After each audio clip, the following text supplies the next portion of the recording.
sounds good no matter where you play it. What's going on, everybody? Welcome, Arvanauts. Welcome, everyone, to a Saturday night stream. It is February 8th, 2025, in the year of our Lord, etc., etc. And it is good to welcome all of you lovely folks to day 33.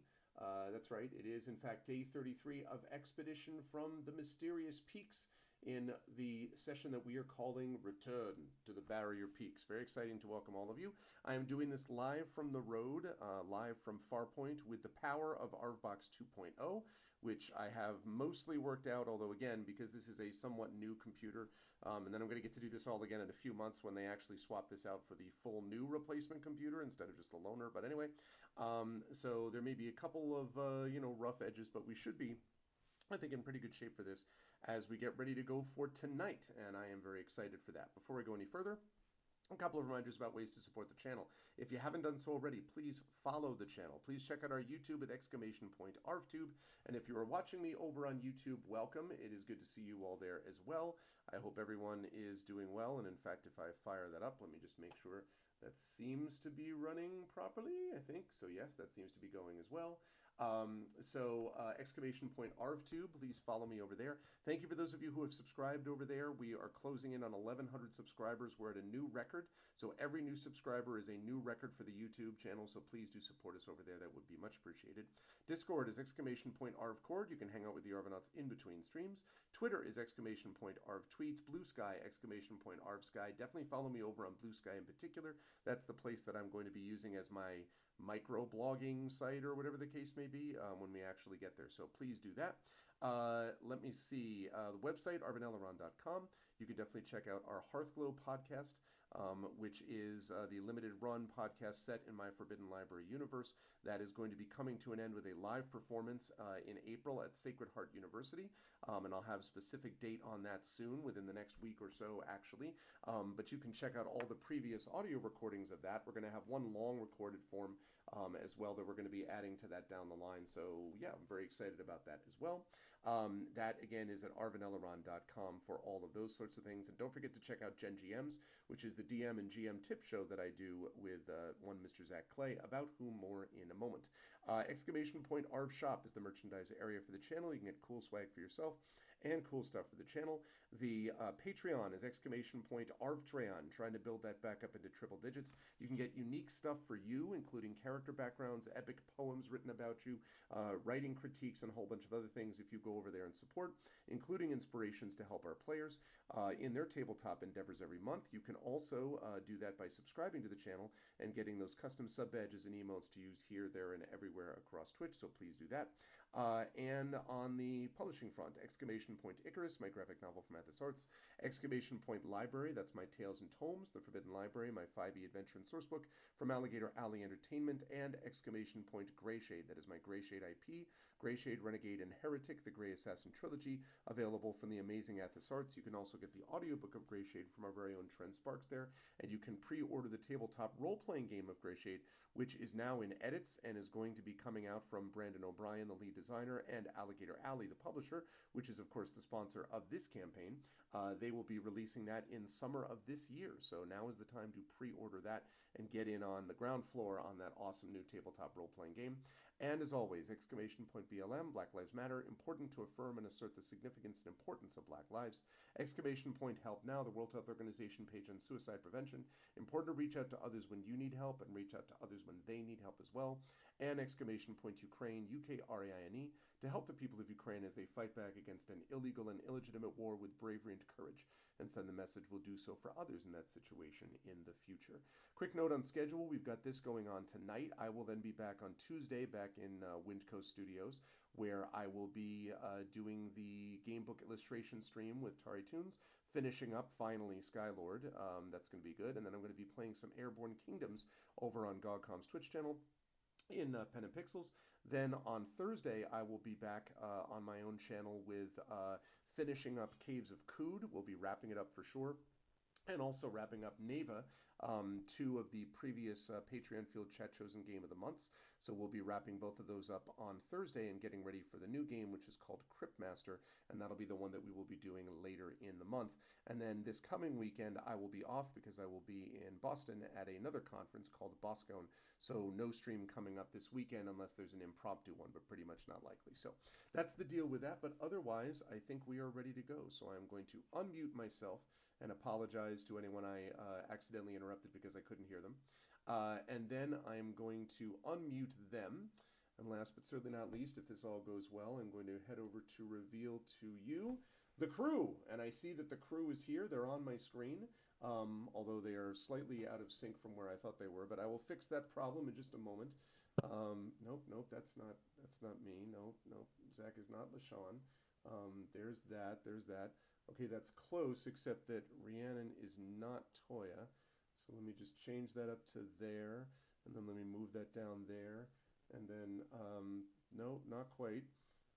Nope, almost, okay, that's almost right. It's not quite right. Stupid thing with the stuff and the business, and, okay, last one, it should be almost correct. Okay, yes, geez, I think I just about got it. If I don't understand why Zoom can't just fix the one window. Like, instead of being like, oh, you want me to move around everything, right? Like, you want me to actually change everything every time. Anyway, I've got them all. So I is Pro Streamer. Good to see everybody. We are here with the crew. I am looking forward to this session tonight. And so I am going to start with the person on the top left of the screen who is now in her proper spot on the overlay. And that, of course, is Rhiannon Held. Good to see you, Rhiannon. How is everything with you? And who are you playing today? And I will ask as I do that, what cool new stuff have you gotten now that you've leveled to the dizzying height of level 5? I'm good. I was worried that some snow here in Portland, Oregon was going to screw up all my activities last week, but it was a no-show, and that's okay with me because I would like to be able to drive around to the things I want to drive to. Mm-hmm. Um, and I am playing Sataria Verban, half-elf divine soul sorcerer, so lots of healing going on. And now I'm level 5. I said, oh, I got all my stuff chosen, blah, blah, blah. But then I second guessed myself. So I believe the new stuff, or I just didn't mention it or it didn't come up before, lesser restoration seemed like a useful thing. And then for third level, I was weighing remove curse or mass healing word. Because mass healing word is great and you can use it lots. But remove curse, I feel like when you really need it, you really, really need it. You really want that curse removed. Yeah.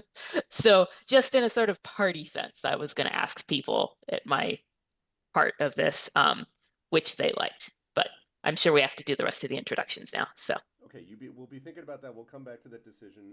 Also, of course, we need to figure out hit points, and I'll come back to you about this. Now, you could just take the average, or you could do as God and man has intended, and that is to roll and take whatever the fates give you. I'm joking. I always like to push people to roll because I always think it's funny. Either way, but if you want to do the average, that's fine. You can think. oh, okay. I had done the average, but I could honestly, roll while we're. it's totally up to you. That's fine. I'll come back to you and ask about hit points later, and we'll figure out about the curse versus mass remove. Mass healing word versus remove curse in just a minute. But thank you, Rhiannon. Good stuff as always. I look forward to hearing more about that. That leads us on to Toya Kristen Finley, who may or may not be in the midst of many decisions about spells and things like that. We shall see. But it's good to see you, Toya. How are you? How's everything in your neck of the woods? And then tell us who you're playing, and again, anything you want to highlight about the cool stuff that Nalls is looking at. Yeah, so I'm playing Malik, also known as Nalls Darkly, who is a human bard. Things are slow in my neck of the woods, which, is probably just fine right about now. I have added sending, which allows Nalls to send a 25-word message to anyone, anywhere within multiple planes of existence, except for people who are not dead, which seems cheap to me because there is a spiritual plane of existence, but whatever. Yeah, there's a whole just separate lanes as they're saying. Also, just quickly, Tom, thank you so much for the resub. I appreciate it. Welcome. Sorry if that notification was a little loud, folks. I had to adjust it down. Again, I'm doing this from an undisclosed location in Baltimore, Maryland, so I'm on my remote setup today. So okay, so very cool. So we're looking at sending, and then did you? So that's it. I mean, you pretty much figured out then. Yeah, I don't think I need to. I'm not upping any like strength or constitution or anything like that, I don't think. Okay, so I'll come back to you on the hit point thing when we get there. But otherwise, very excited. I imagine for some reason Nalik has become the messenger of this party, whether it's messengers in dreams, messengers to wolves, messengers to everything. So I'm excited to see that continue as you know, as Nals has become the chatty, if you will, or to go way old school, the ICQ. Most of you won't know what that is. Of these things, some in this party, in this chat, people will know what I'm talking about. But you know, but anyway, always a pleasure. Thank you, Toya. Moving right down to the bottom left, we have, of course, the awesome and amazing LaShawn M. Wanek. Good to see you, LaShawn. So yeah, so how are you doing, and who are you playing, and anything you want to highlight about new awesomeness coming from Raven? I'm doing okay. Yeah, things are pretty much. I'm still figuring out the game, but also like figuring out. I'm having fun with my character, so it's fun to see what she does because it's not a character that I normally would play. So it'll be interesting to see how she fares over the next few sections. So I play Raven Galinar, who is she is a Lorendi. Not an Eldori, but a Lorendi. So yeah, she's a little different, a little emo, but I like her. So as far as leveling up goes, I am still figuring out the talents and techniques. It's not spells, it's talents and techniques. Yes. That she has. I am leaning towards giving her two new spells in the rank 3, corrupt pattern and restore pattern.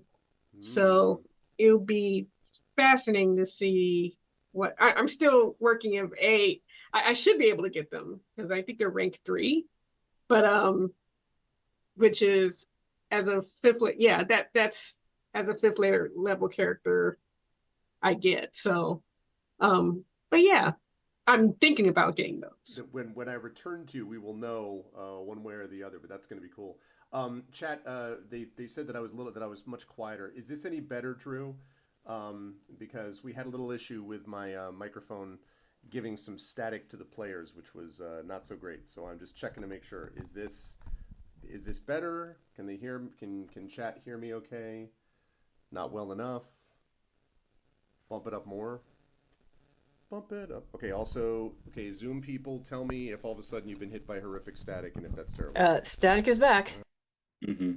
It's not horrible. Yeah. I'm curious to see what chat thinks. You might be able to you can power through it. Based on, it seems like earlier when you fixed it temporarily, maybe it was just a case of you moving your mic in a certain way, so I'm sure that's easy to fix, but...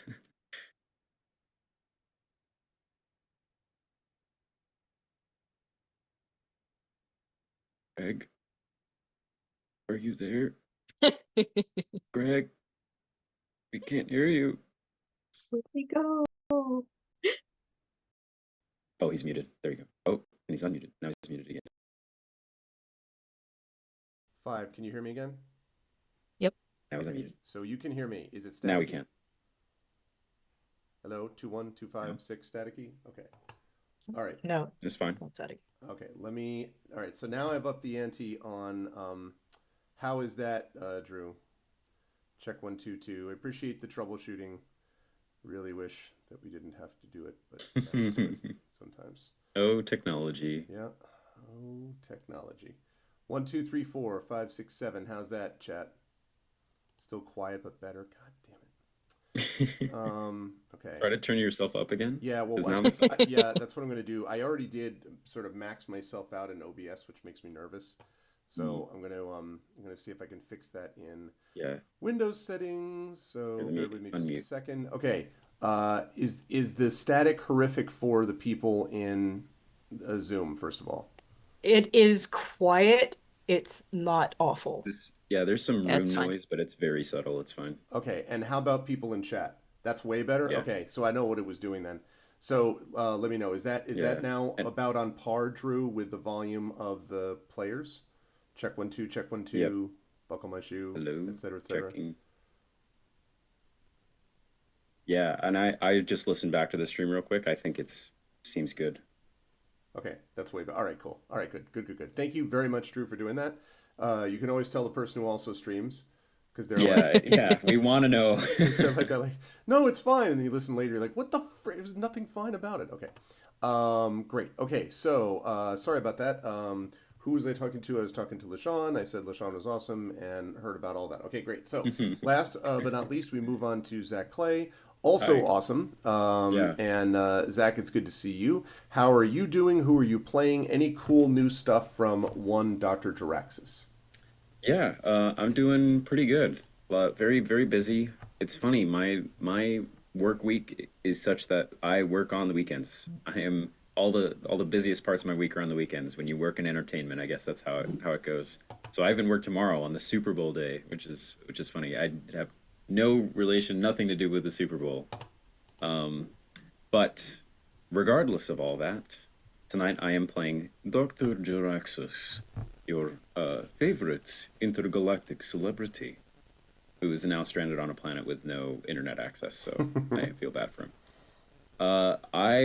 We've leveled to level 5, and Jaraxxus gets a couple new things. I get a new talent, as LaShawn said, or talent or technique. I'm still figuring out what that is exactly is going to be.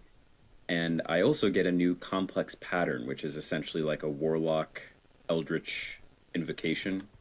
Still kind of figuring out where that's going to be too. I could just kind of double down on the sprite beam mode, but I think after this arc, I'm going to give some thought to with Jaraxxus's playstyle that I've been going with him, and the aspect that I've been doing sort of the innervate every round to like bump up my health and stuff like that. Jaraxxus has ended up tanking, other than when Gamork does. Gamork's been doing that, but Jaraxxus tends to take a lot of hits from time to time, and I just realized we don't really have a real melee person anymore at all, especially with the absence of Fob. That's true.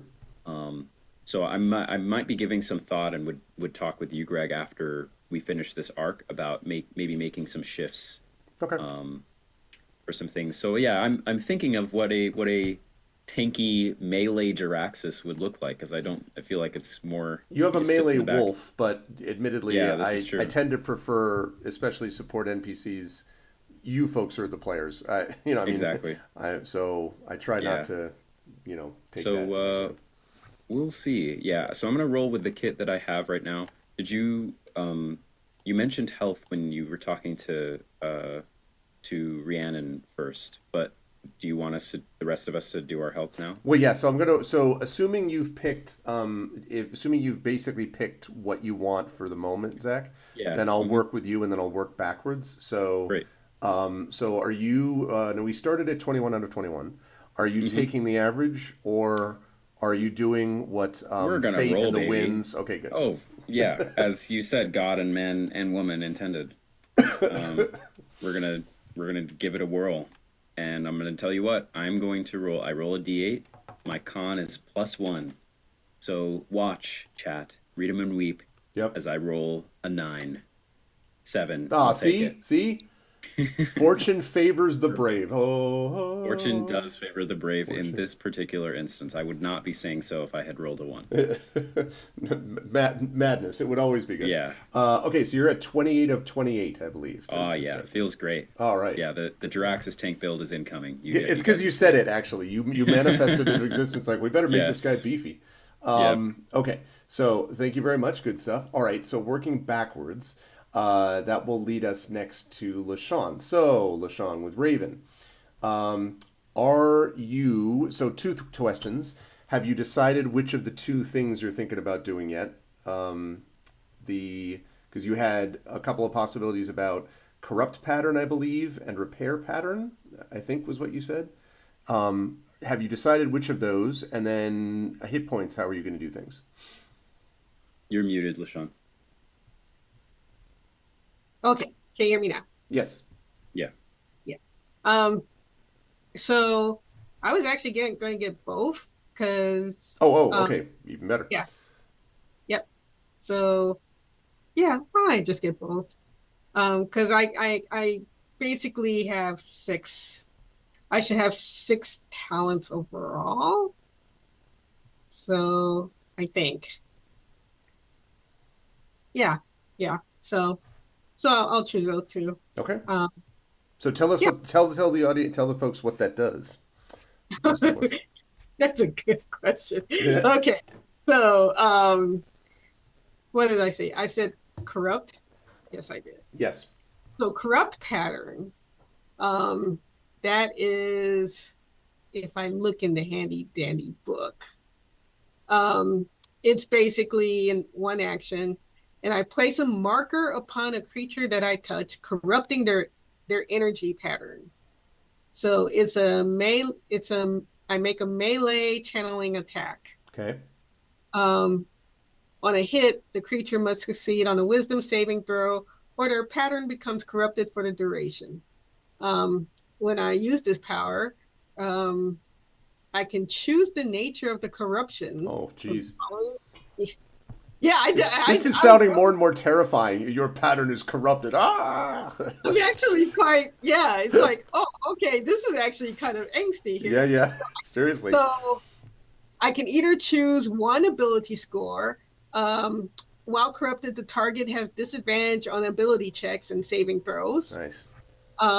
While corrupted, the target has disadvantage on attack or rolls against you. While corrupted, the target must make a wisdom saving throw at the start of each turn. If it fails, it wastes its action that turn doing nothing. Wow. Yeah, this is actually Except just mourning the fact that it has a corrupted pattern. I just Yeah. want you to know, the first time you use that against a creature, it's just going to spend its whole time clutching its head and just being like, my pattern, and just letting you know that's going to happen. Yeah, I can see this. Yeah. And then while the target is corrupted, because why not? Your attacks and powers deal an extra 1d8 necrotic damage to the target. Of course. This is very Matrixy, by the way. This is very much like I am the one, like this is very much. I dig it. So now that's corrupt. Now you said the other one is repair pattern? Oh, restore pattern. Oh, restore pattern. Okay. So the restore pattern power ends this effect. So restore pattern, if you give me a moment, because yeah, that seems interesting. Restore pattern, basically it's the reverse. At my touch, all supernatural markers created by a special attack power affecting one creature or object is erased. I see. How long does corrupt power or corrupt pattern usually last? It lasts, give me a moment.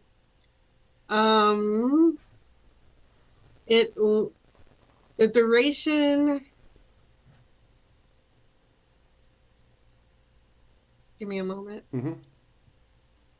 So on rank 3 or level 3, it's up to 1 minute.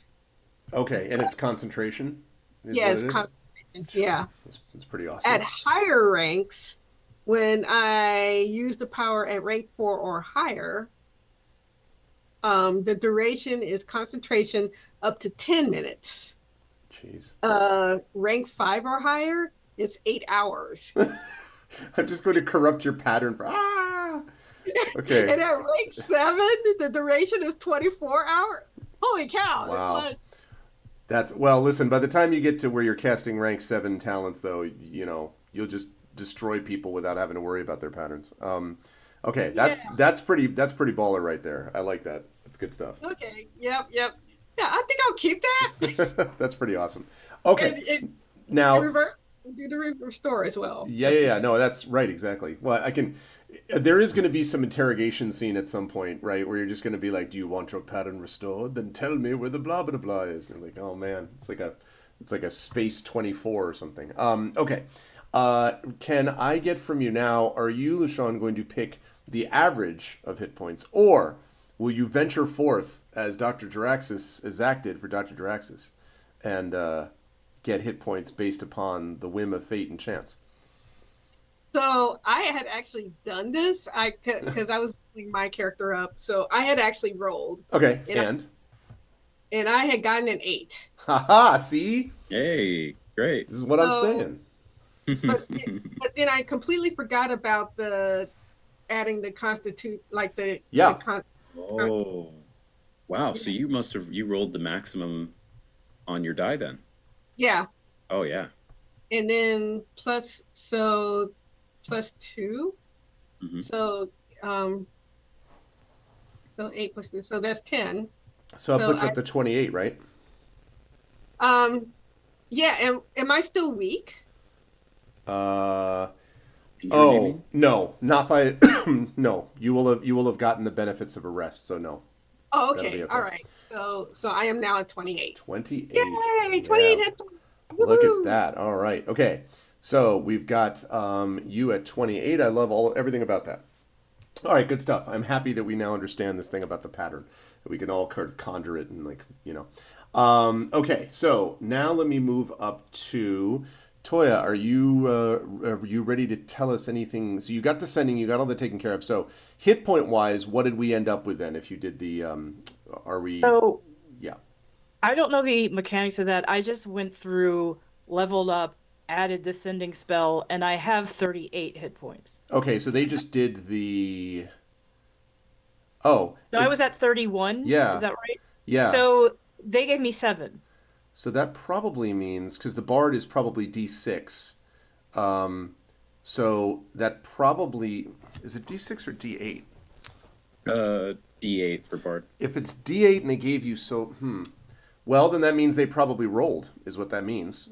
Because otherwise, if you gave you the, well, no, not necessarily. If they gave you the average, and then they added your con bonus, what's your con bonus?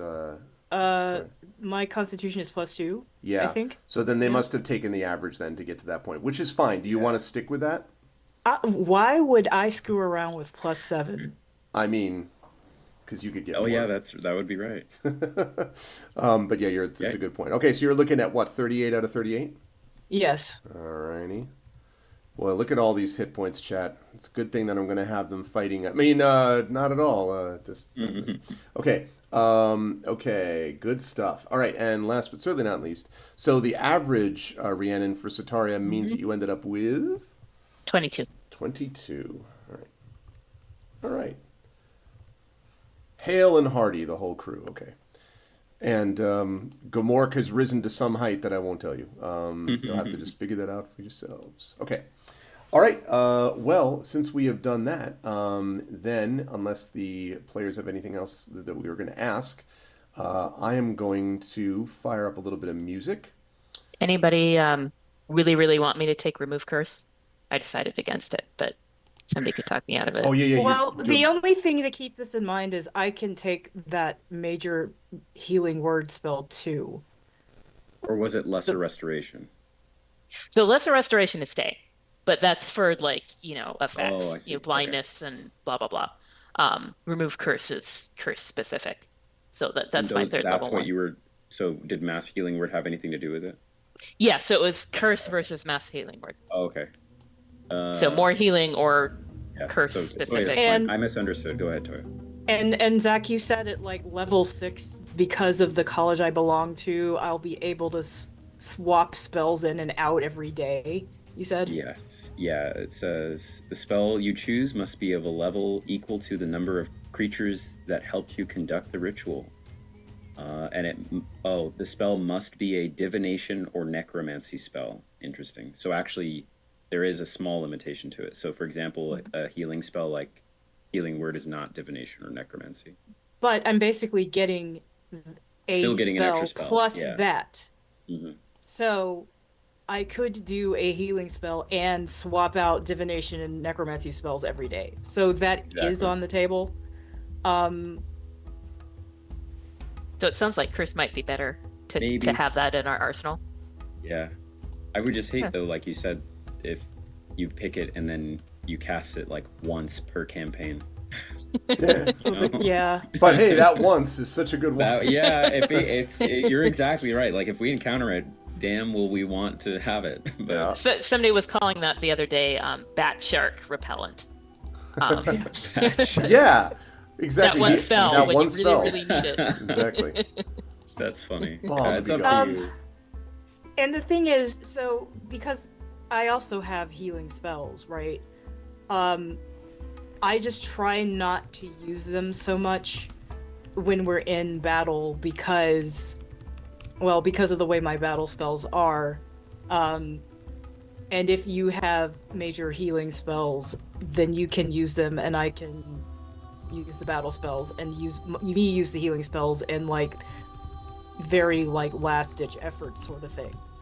Because I do have healing word.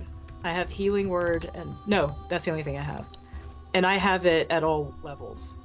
So Yeah, and worst comes to worst, I also have a healing spell, but nobody knows this.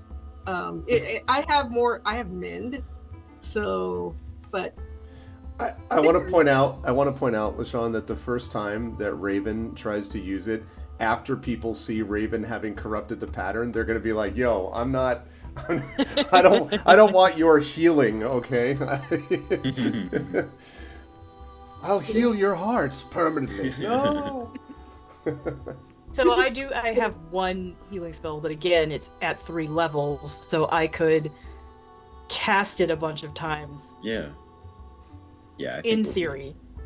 that should be good. So if you, I mean, you can still take mass healing word, but there are healing options within the party, Sure. and we Okay. still have 2 healing potions if I remember correctly. Yeah, we Well, have. let me go I more use- interesting then, because Oh. healing and other healing and other healing and other healing is, it's fine, but That's true. remove curse is sort of more interesting. So, Mhm. and now the DM has heard us And- say it. Yeah, and maybe there will be you could argue is not the right word, but argue for some interesting use cases of remove curse. Like, Oh boy. can I remove the curse of death from my companion? The curse of not hearing me speak to the dead, for instance. Oh man. Okay. All right. All right. Well, assuming everyone is good to go, then Yep. I am going to talk a little bit about what happened in our last session, and it was a doozy. In our last session, the crew, having defeated the evil Fazelkus of Caridin fame, had also had a chance to meet some of the people that had been taken by those cultists, and was able to gather information that they had before, including a man named Doomig.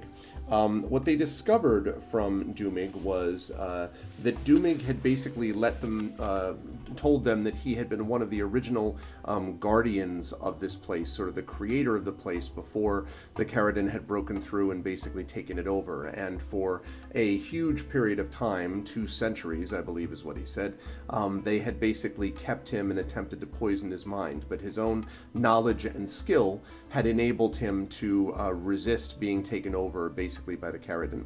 The rest of the party, the rest of the people that they saved were all the Twilight Elves who had been taken by as part of the sort of spirit caller process and brought to the realm apparently to feed the psychic hunger of Caridin like Fizelkis. But according to Doomig, there was more here about what was going on than just what they had found in this particular, place, and that the sort of deep concerns about what might happen were going to be increased once they found out the sort of full plan of what the Caridin were planning to do. And so before the party could go further about that, they had been bringing these hostages and these prisoners out. They were brought to and have been brought before the council. Now this is after full healing was done at the Sanctum of Spirits. So as I mentioned, this is why everyone is full up on hit points and so forth. Spell slots, everything is basically restored thanks to the healing from the Sanctum of Spirits. But as they came into the council room, and I have put a picture there just in the center to show everybody. In fact, you know what? I think I'm gonna go to our map here, and I'm gonna see if I can. I'm gonna see if I can increase that 1 second, so we can get to see more of it, like that. Yeah. Okay. That way we can see more. That's more like it. Okay. So the central chamber that they enter, which is in the Palace of the Primarchs, opens from this grand archway between polished stone columns, and they saw Lady Levia Whisperwind, who is the woman that you see at the center of your screen on Twitch, that is standing at the center atop a raised platform. And before her, a tall, slender fae with golden skin and fiery red hair sits upon a bramble throne. Now, these tall, slender fae with golden skin and fiery red hair is named Tulafal. Tulafal is basically the next in command to the Primarch. The Ascendant, the sort of lead Primarch, suffered a massive psychic trauma a few hours ago, which happens to dovetail neatly with when the party defeated Fizelkis. No one knows exactly if that's put together, but the party probably can add up 2 and 2 to assume that something may have happened, because the Ascendant probably was in psychic contact, having been essentially misled by Fizelkis. And so Anarin, the Ascendant, is currently incapacitated, and so Tulafal is next in line basically to serve as Ascendant and is in temporary command as a result. So what I wanted to ask was, I believe right towards the end of the session, I had announced all of that. But I don't think we had talked yet about what we hadn't really had the council meeting, right? You just came in and basically heard Levia say this thing about becoming blind to the pervading evil surrounding us, and then introduced you, and I think that's where we wrapped up. Does that jive with what everyone remembers? So a couple of us heard. I'm not sure exactly what part of that. Like I think only a couple of us heard that. Yes, that's right. I know Null's dead. I can't remember who the other person was who heard it. Yeah, I don't remember who passed the perception check to hear the last part of it. I know there were 2 of us. Yeah. But the 2 of you would have heard that. But otherwise, Levia introduced all of you to the council as brave souls who resisted the Aothian cultists and saved her daughter's life and rescued Celis's missing citizens, and then motioned all of you to take the floor.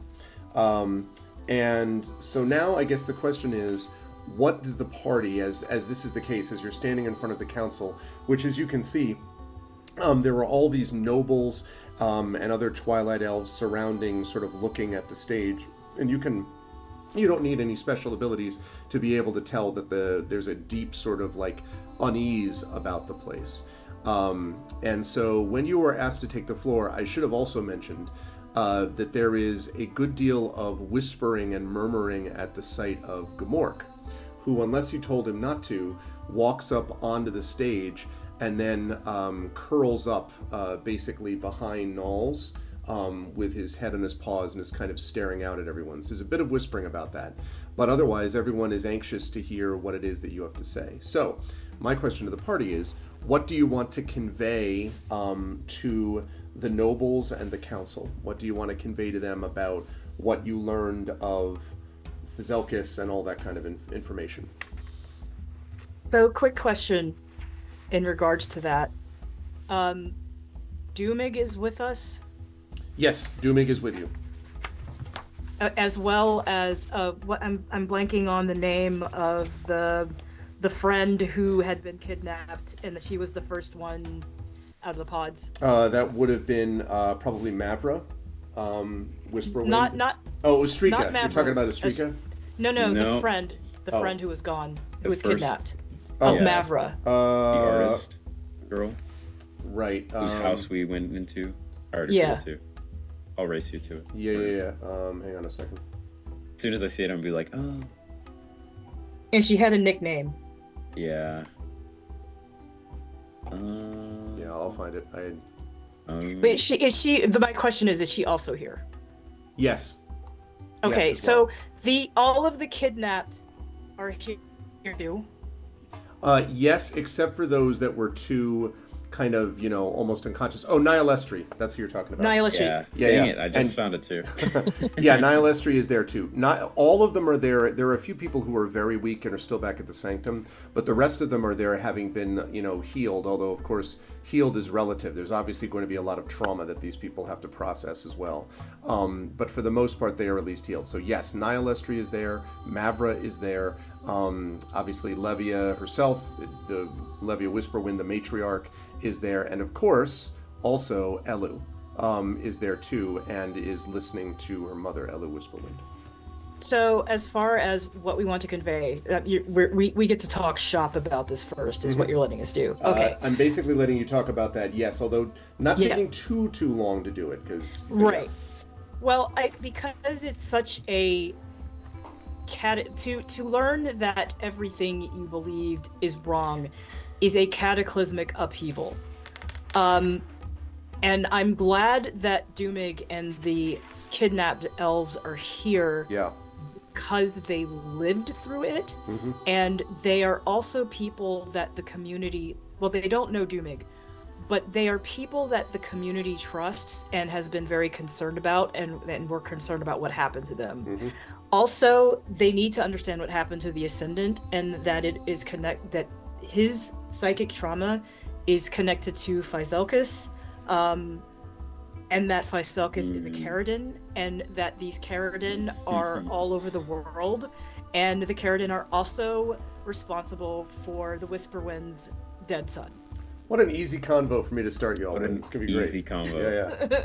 Yeah. Also, and I think yeah. this is very important, and I think as a party this is going to be necessary for us, but it is also necessary for everyone here. Doomig mentioned training against like the psychic stuff that the Caridin can do, Mm-hmm. and I think everybody needs to know that, and everybody needs to train with whatever they were doing. Yeah, I think I almost envision that maybe each of the four of us kind of add our own flavor to the overall account that the group begins to say of what has happened. I think, like as Toya was saying with Nalik, maybe Nalik is more sensitive to the while wanting to unveil the truth as we experience it, but also is sensitive to the cataclysmic effect that will have on their culture. And then I think Jaraxxus is going to, as a very obvious alien, is going to try to explain it and almost act like an authority. He's going to channel his inner Titus and act like an authority on the sort of alien aspects of this. Mm-hmm. And how here's the thing actually, and I think Jaraxxus will gesture to the two new members of our party, Sataria and Raven, and then especially in particular Raven. And I think Jaraxxus is actually going to, as we sort of cover what has happened here, the Keratin, the reality of the people in the pods, and they're here to give their account. I think Jaraxxus is also going to mention the fact that we are present here, and by we I mean myself and Raven, and that we are from another place as well, and that somehow we are also connected, but we're not exactly sure how. And so play this out then. Let's Okay. have whoever's going to speak as the first one go ahead and speak, and anyone else should feel free to jump in the way that we're talking about. If for some reason we're going way over time, I'll let people know. But I mean, Okay. role play, twist my arm, because there's going to be input from the NPCs. It's going to be important. This is a pivot point in the campaign. So so play it out. You have the floor basically. So, do you want me to speak first? Because first of all, everyone already knows Jaraxxus and Nulls, but not Sataria and Raven.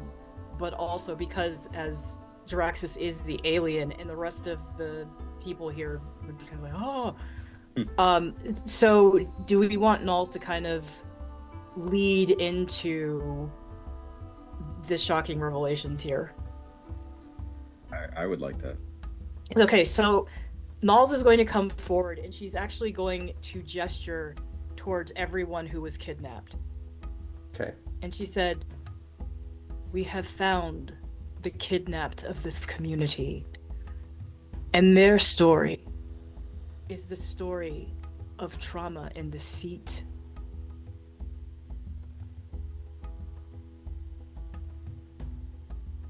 And I guess I'm gesturing towards like Doomig or Nihilestra to say something Okay. to kind of ease people into like all of the craziness that there are like so many avenues, Okay. but start with people who lived it. So Doomig would probably step forward and bows low and says, "Greetings to this council. I am the guardian, you might say, one of the ones that was responsible for the place in which they found their enemy. It was my responsibility hundreds of years ago to help build it. And it is from there that your enemy reached out and made contact with all of you. Probably contact with your minds." And so there's a bit of a murmur at that as everyone's kind of like, and he says, "The reality is that we were trapped there, some of us for longer than others. I, as one of the keepers of Vidanost, the place that was taken over by this enemy, found that the sanctuary had become something else. What you all describe as a sanctuary was in fact a hall of records, and then became a focal point of..." He kind of pauses for a minute and then kind of glances around at all of you and says, "Invasion." And there's kind of a invasion. He says, "Perhaps it is not mine to tell, except to say that their plans and what they intended for you and intended for my people have only begun. Only you can decide what must be done from that point going forward. I will help as I can. What you cannot do, though, is pretend that these things will not affect you. What you are about to hear, no matter how damaging to your own sense of society, must be taken as factual. I was there when it began." And so this time there's no murmur, just sort of like a dead silence. Not a "what the hell's wrong with you," but more of a "oh snap" kind of silence might be the way to describe it. And So- then Tulafal, the Fae, looks back at you, Nulls, and says, Then what did happen down there? Okay, and Knowles is going to say we found these strange hallways with odd technology, which Jaraxxus can fill us in on a little bit. And then we encountered what Doomig has told us is a Caridin by the name of Physelkus. Physelkus is the one who was controlling Astrika. Physelkus is the one who kidnapped the elves and Doomig and drew their life source for his own. And Elhu, if you remember, the woman in the forest, she is also a Caridin. And Elu kind And of we have- opens her eyes a little bit, and several people look at Elu and kind of whisper to each other. And as we have come to find out, what was the brother's name? I'll race you. Another note. Hold on a second, I'll find it. I would have had all of these notes at home, close to hand. Oh no, I don't have my middle mouse button scroll wheel working. No, it doesn't. Okay. Let's Darius. see. What'd you say? Darius. Darius. Yeah, Darius. Exactly, as I just meant to say. Darius. Yes, Darius. And as we have come to understand, a Caridin led to the demise of Darius, Whisperwind. There's a These very clear, like, you can. Did our planet. Yeah. Why? Why? We cannot say. And in fact, they may have come from the stars. And Jaraxxus may be able to help us figure that out. Fate, destiny, we know interweave. And so our friends, and now I look at Raven as well, who have come to us from the beyond, may be here specifically to help rid us of these invaders. One of the council members rises from his chair, and he says, "So you've explained who this enemy is, and we are grateful that you have returned ours to us, and have, at least for the time being, minimized the threat. What I do not understand is what this has to do with broader questions of our society. What has this to do with the Ascendant's injury?" And he kind of looks, that's not necessarily just to Knowles, but it's to the party in general, like, what's the deal? And Knowles looks to the party as if, do you want me to explain that too?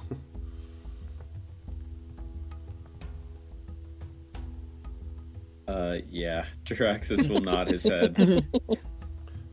Well, Checking as we every have come- exit from the room. No, sorry, go ahead. well, as we have come to find out, Physelkus was powerful in this plane and others. And it appears that the psychic trauma that the Ascendant has undergone is because of his connection with Physelkus. So When there's Astrika- so there's a fair bit of like connection with his, so there's like a bunch of like people sort of murmuring at that revelation. Go on. Also, when Astrika is here, right? Yeah, oh yeah. Okay, and I also gesture towards her. When she was under Physelkus's control, I saw this shadow realm while we were undergoing the ritual. And I could see the life forces of the elves in the room. What Physelkus has done is made you believe in him, that he was your source of the spiritual realm. I know that is difficult to believe, but for whatever reason, he was using you as a life source, your spirits and your bodies. So this is what you would define as a revelation in the room, because there's this several of the nobles stand up from their seats. I want y'all to think about the scene from Fellowship of the Ring, where in the film, in this particular case, where they'll all be destroyed. Everyone's like arguing with each other. There's a little bit of that as everyone's talking to each other, and finally, everything quiets down, and you can see that Tulifal has lifted her hand, and the room quiets, and Tulifal says, "We cannot allow our own reactions to disrupt what is being said. There is, despite whatever danger we see in what happens next, there must be truth in the words of these people." One of the nobles, the one who asked the question in the first place, says, "You realize that you are speaking, Tulifal, of heresy. You're suggesting that what we have been in contact with, what Aneurin was in contact with, was not one of our elders at all." And Tulifal sort of like stares right at him and says, "Then that means, Conaris, that you have not felt your own life force growing weaker over time." And there's just this like, dead silence, and then the noble slowly sits down in the chair, and Tulifal looks back at all of you and says, "I and my fellow members of the council here have felt our life force diminishing for some time. Aneurin felt it too. This does not excuse him, but his desperation may explain why Fizelkis could have overtaken his mind once it was given a conduit for its power." And then it's one of those, the moment at Thanksgiving where someone said something no one really wanted them to say, and everyone's just staring at their plate. That's basically what this was, what this is. And finally, Tulifal says, "So, you have said that it was through that he had connection. Does that mean, in your view, that the Caridin, you called them, seek access to our realm?" It seems that way, and from what Doomig has said, we can't even fathom how many there may be, but they are terribly powerful, as Elu and everyone else who has faced one can tell you.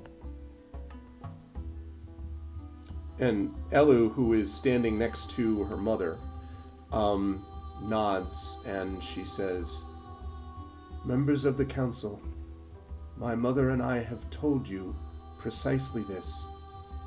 What we see above is what will happen to us below."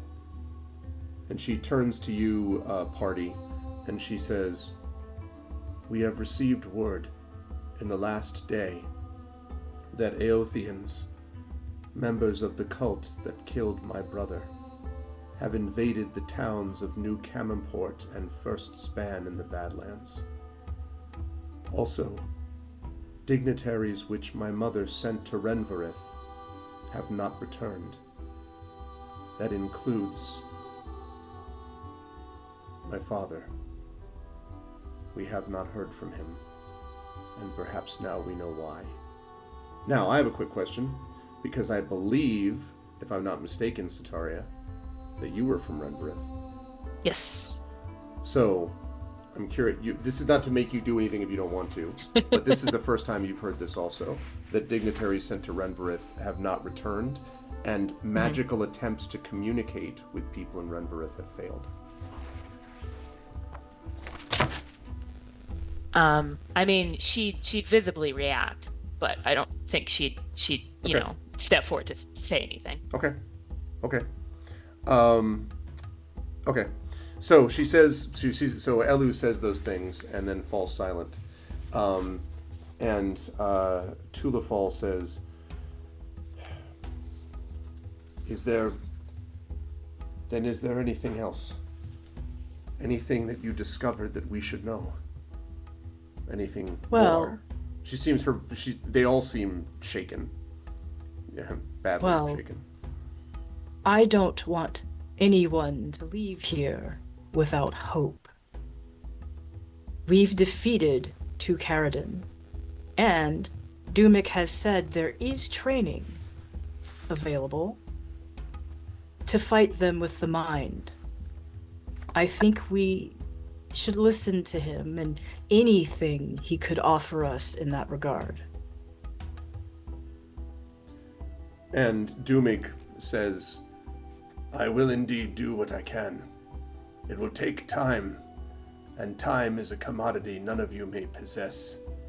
I learned to do it over many decades, and then I was forged in the crucible of this torture.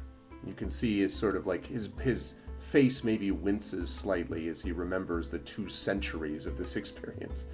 And he says, but yes, I may do what I can to help. And so Levia says, then I would ask this.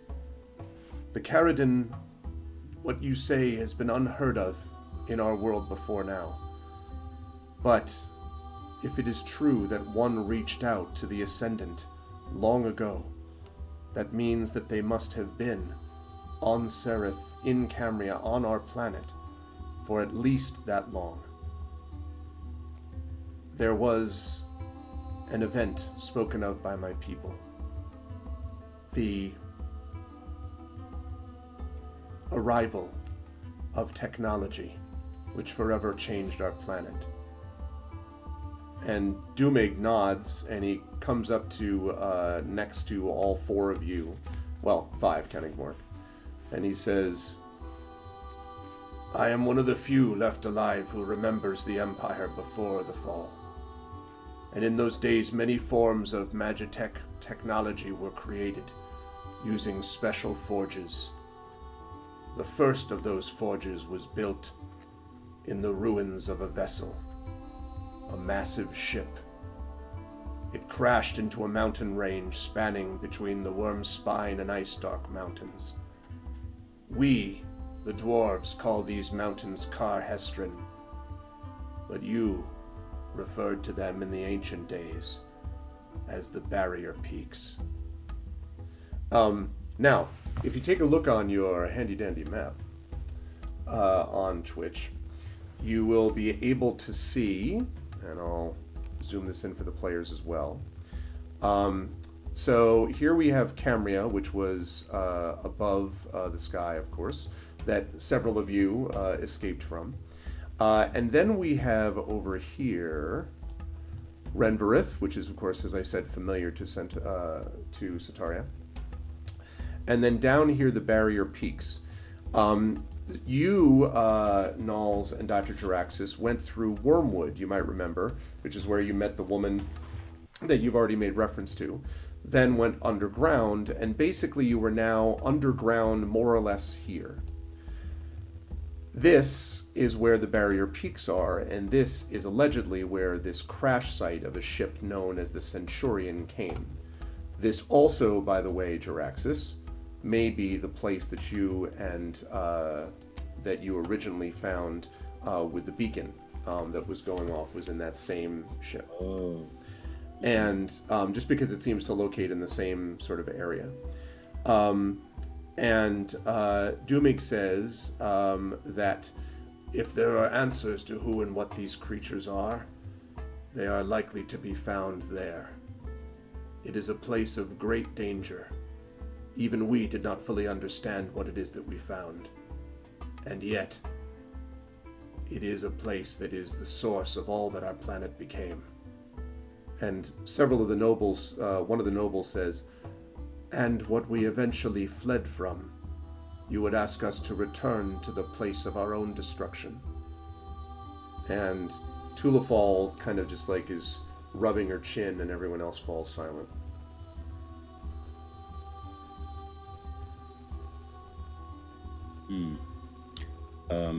I think Jaraxxus will speak up at this point, Okay. and he'll say,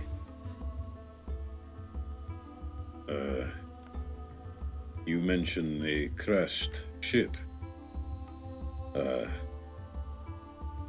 I'll look back at Raven. I'm not sure about this one, but at least where I come from, I had to use a crashed ship to get here. Or to your world, not this wonderful cave.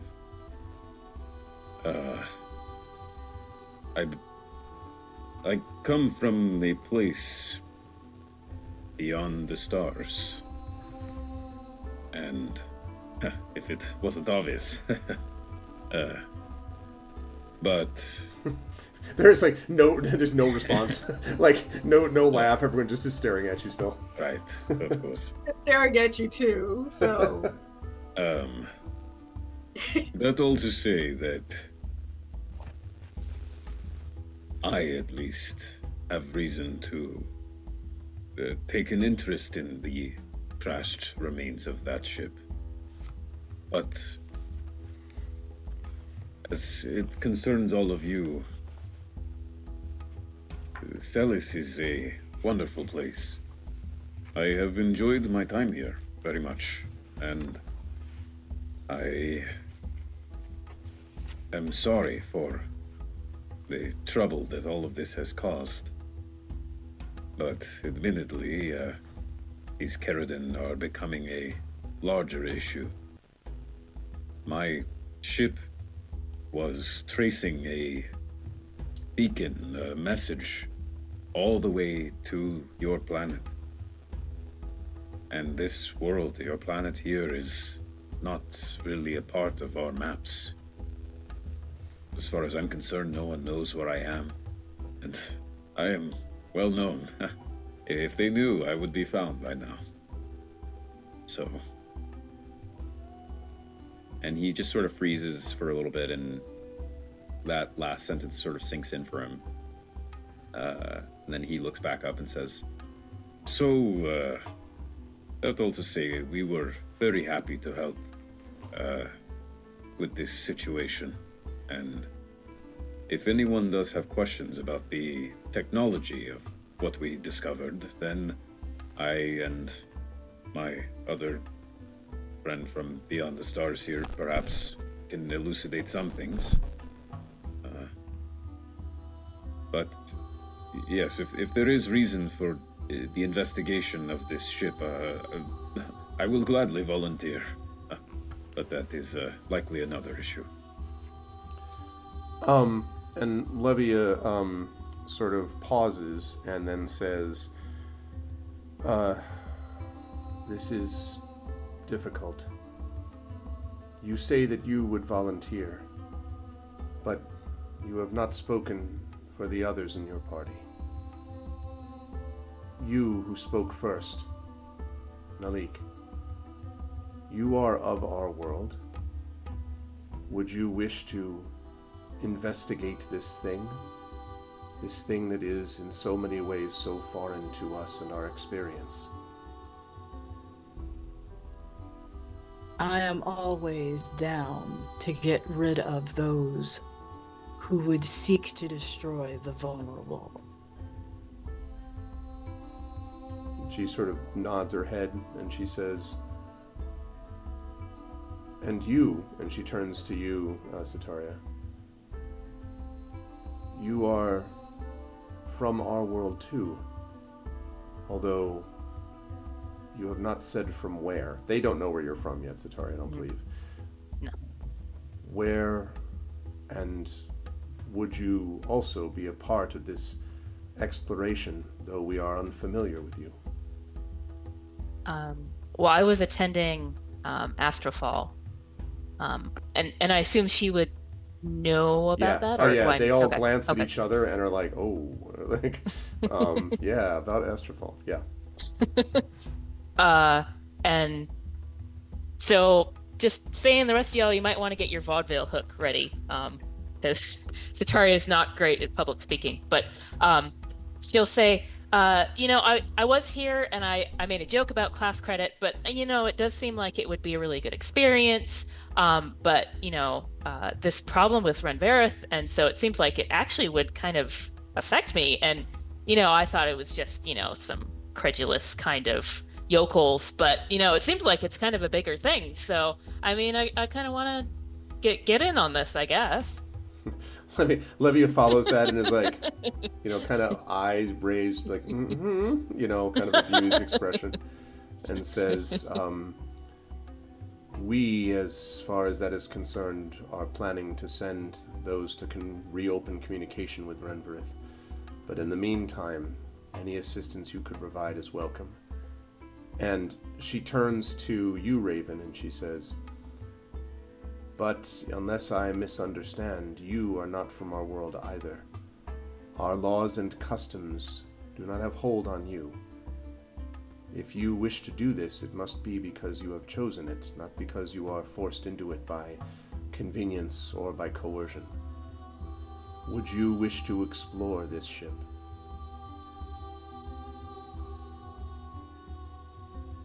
And Raven looks around, feeling very much put on the spot. As they all stare at you, yeah.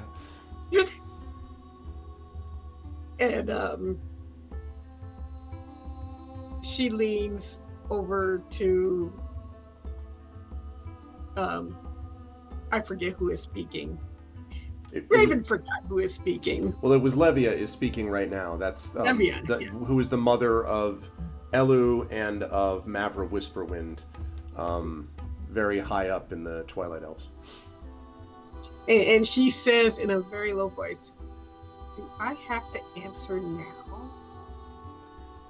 And Levia sort of raises an eyebrow and says, well, if you are not able to go on this journey, then someone must be sent in your stead. As it is, sending a group of this size is extraordinarily dangerous. But any decision you make must be swift, though perhaps not immediate. What does that mean? And she sort of pauses and then she says, sooner rather than later. So now. And she sort of shrugs, but you get the impression probably would be better. And Raven sighs and looks very put out. And it's like, I am very uncomfortable making a declaration of throwing myself into this thing without having information whatsoever, because I am not from here. Thank you, Dr. Jaxus, for implementing me in that as well. So now everyone knows that I'm not. Well, you also are an alien, like. And Knowles kind of leans towards her physically. and says, "Baby, they knew anyway." So she scowls. So Levia nods actually at you, and she says, you speak justly. When the others of your party came to us first, there was deep suspicion. And in fact, there is deep suspicion even now among some of us about, well, when what you have said becomes known to the general populace, I imagine there will be more than a few who question whether those from elsewhere can speak to our condition. But as I was saying before you arrived, we have allowed ourselves to grow too isolated, and it means that we have become subject to suspicion and doubt. She says, you will not be asked to leave for 2 days. In that time, if you decide that you have chosen not to accompany the party, we will do what we can to return you to the surface of our planet, and no harm done. If you choose to go, then you will accompany these, and it will be your decision either way. I think I prefer that. I need more information before committing myself to something that I have no knowledge about. So thank you. She nods. She nods, and suddenly, Nulls, you feel something bumping the back of your leg. And when you turn around, you see that it's actually Gamork, whose head is up, sort of staring at you. Obviously, sightlessly staring at you, but his head is up, looking in your direction. And he growls softly at you. Okay, so Null says to Levia, Levia, I believe Gamork would like to speak. And so this now, again, the council's like, wolf, machine. And Gamork sort of rises to his height.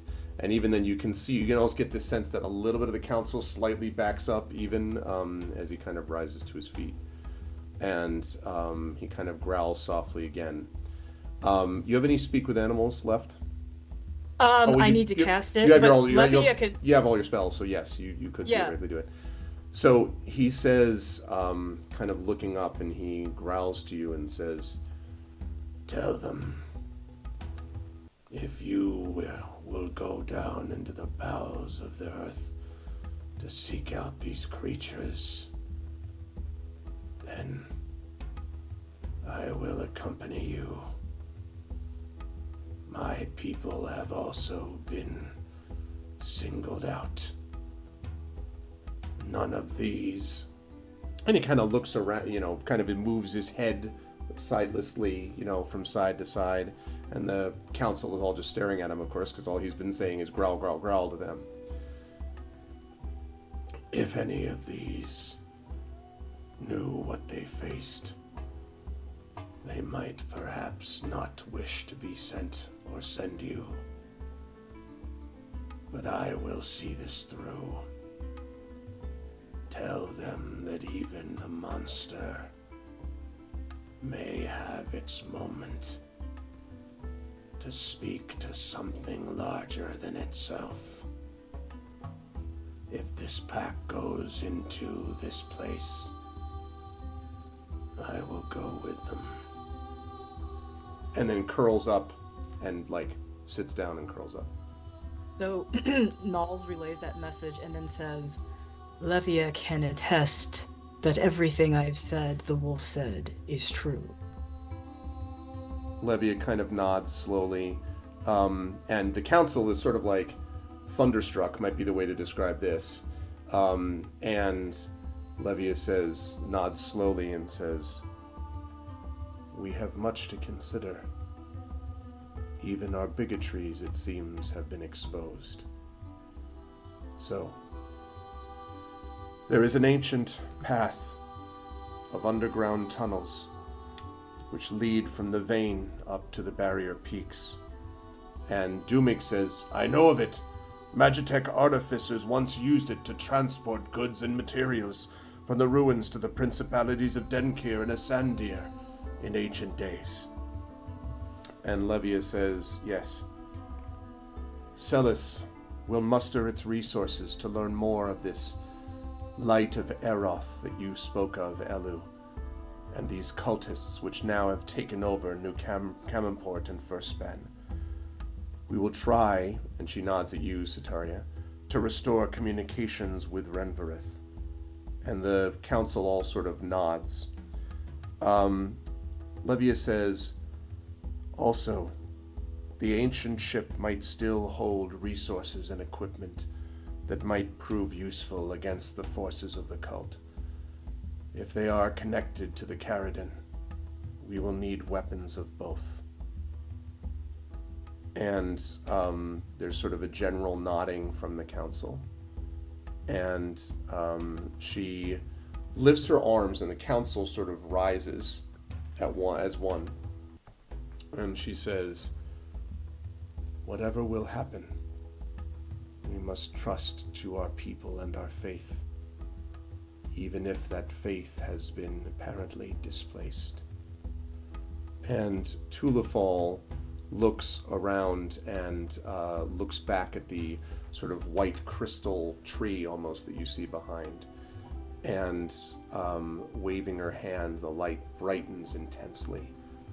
And Tulifal says, "So let it be done." Now, quick question for the party.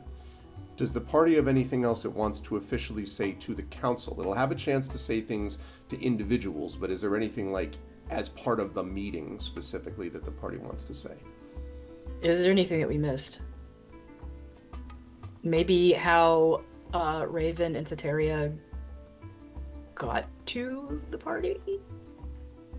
Yeah, I think that's up to you, up to Raven and Sataria especially. I mean, in No. Satari's opinion, we don't really know. So Yeah. what's to say?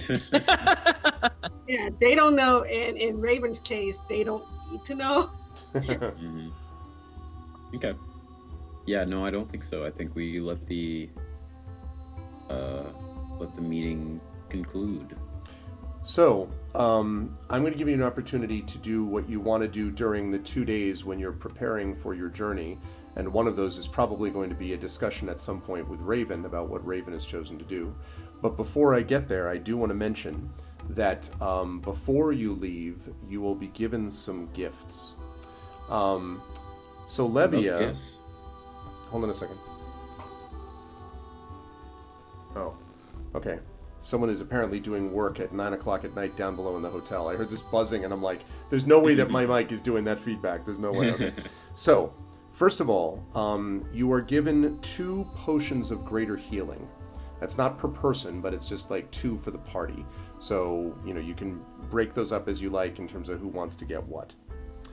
But that's only the beginning. Never let it be said that I don't give out magical items. So that's the first thing.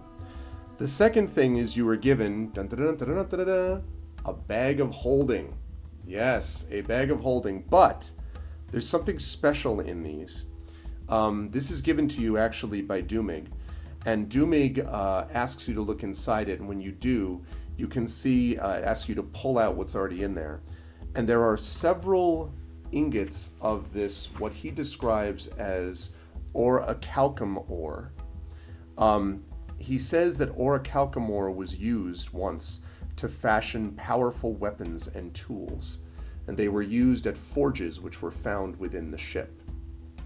The thing that I want to note, especially for Jaraxxus, is that when you pick up this orichalcum, the reading of like Sorium-esque energy is off the scale. The power level is over 9,000 Yes. on these. Over 9,000. So you are given several ingots of that orichalcum ore, which is in the bag of holding, but you can also, of course, use the bag of holding as a bag of holding, and that's super useful. Should we like enough orichalcum to make 3 weapons and a set of armor? 1 armor? Like, how will this translate later? Not sure yet, and in fact, even Doomig isn't sure, because it depends on the condition of the forge and the recipes that you find. So this Okay. is one of those, like, and it may be needed. He doesn't know what you're going to find inside the ship either. I mean, like, no one's been there for centuries, so who knows what's going to be found there now. It might be used to power devices within the ship, unsure. Now, there's more though. I'm going to give you all an opportunity. You are going to have a choice of 1, 2, 3, 4, 5, 6, 7, 8, 9, 10. I have here 10 magical items, and each of you is going to get to choose one of these magical items. Okay? So Great. here we go. Yeah. I am excited about this because it's the first time you get to sort of look among all of the. This is being given to you by You're the people. excited. I'm excited. Yeah, by the Twilight Elves, who are giving that's this to you great. out of gratitude.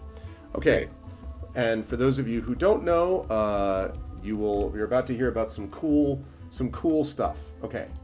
Okay. First item, boots of Elvenkind. Now, Yes. boots of Elvenkind are very cool because when you wear them, your steps make no sound, regardless of the surface you're moving across, and you have advantage on stealth checks that rely on moving silently. Okay? So that's one option. Again, there's one of each of these, so you folks can decide which of these might sound interesting. Okay, that's not the only set of boots, though, because there is also available here a set of boots of striding and springing. And when you wear these boots, your speed is 30 feet, unless your walking speed is higher. Your speed is not reduced if you are encumbered or wearing heavy armor. And whenever you jump, you can jump 3 times the normal distance. Now, you may remember you already have a ring of jumping, that, and I don't remember who's wearing it. Which one of you is wearing the... Sataria. Okay, so Sataria's already got that. So Sataria, you don't get to wear it and then like jump 6 times the normal distance, unfortunately. Aw, dang. So it doesn't stack, but you could do that if you wish. So you have boots of striding and springing are another option. Hi, Trifid. Okay, so there's that. Third item for bid, so to speak, is a cloak of Elvenkind, one of my personal favorite cloaks. When you wear this cloak with its hood up, you have perception checks that are made to see you have disadvantage, and you have advantage on stealth checks made to hide as the cloak's color shifts to camouflage you. Does not help with sound, but theoretically, I guess you could get 2 of them, and then one of you could give them to other, be like super stealthy Elvenkind person with the boots of Elvenkind and the cloak or whatever. But that's an option that is available to you. And you might think to yourself, all right, well, this is all cool. I like everything I've heard so far, but is there more? Yes, there is. Wow. Because there is also a cloak of protection that is a possibility. Cloak of protection gives you a +1 bonus to AC and saving throws while you wear this cloak. So you have a cloak of protection. Okay, that's 4. 5th out of 10 items is... And I actually admit I had to look this one up because I wasn't sure about this one myself. An efficient quiver. So an efficient quiver basically is essentially a quiver that looks normal, but each of its 3 compartments connects to an extra dimensional space. So it's almost like a quiver of holding. So the shortest compartment holds up to 60 arrows or bolts or similar objects. The mid-sized compartment holds up to 18 javelins or similar objects. And the longest compartment holds up to 6 long objects like bows or quarterstaffs or spears. So if you were like, I feel like bringing, 18 javelins, 6 quarterstaffs, and 60 weapon. arrows, efficient quiver, baby. You got it right there. It's like That's a bento efficient. box, but not food. Okay, that's like what I'm saying. So, efficient quiver. That's item number 5. Okay, 5 more. They also offer you, as one of the options, Eyes of Minute Seeing. Eyes of Minute Seeing are crystal lenses that fit over your eyes, and while you're wearing them, you can see much better than normal out to a range of 1 foot. So you have advantage on investigation checks that rely on sight when you're searching an area or studying an object within that range. Very good for finding traps, secret doors, things like that. Eyes of Minute Seeing. Okay, item number 6. Gloves of Swimming and Climbing. While wearing these gloves, climbing and swimming do not cost you extra movement, and you gain a +5 bonus to athletics checks made to climb or swim. Very useful in their own way. All right, last 3. The first of the last 3 is a necklace of adaptation. When you are wearing this necklace, you can breathe normally in any environment, and you have advantage on saving throws made against harmful gases and vapors, like cloud kill, stinking cloud, inhaled poisons, dragon's breath weapons, stuff like that. Not bad. Necklace of adaptation. Last 2. A Pearl of Power. A Pearl of Power, while this is on your person, you can use an action to speak its command word, and you regain an expended spell slot. If the expended slot is a 4th level or higher, the new slot that you get is 3rd level.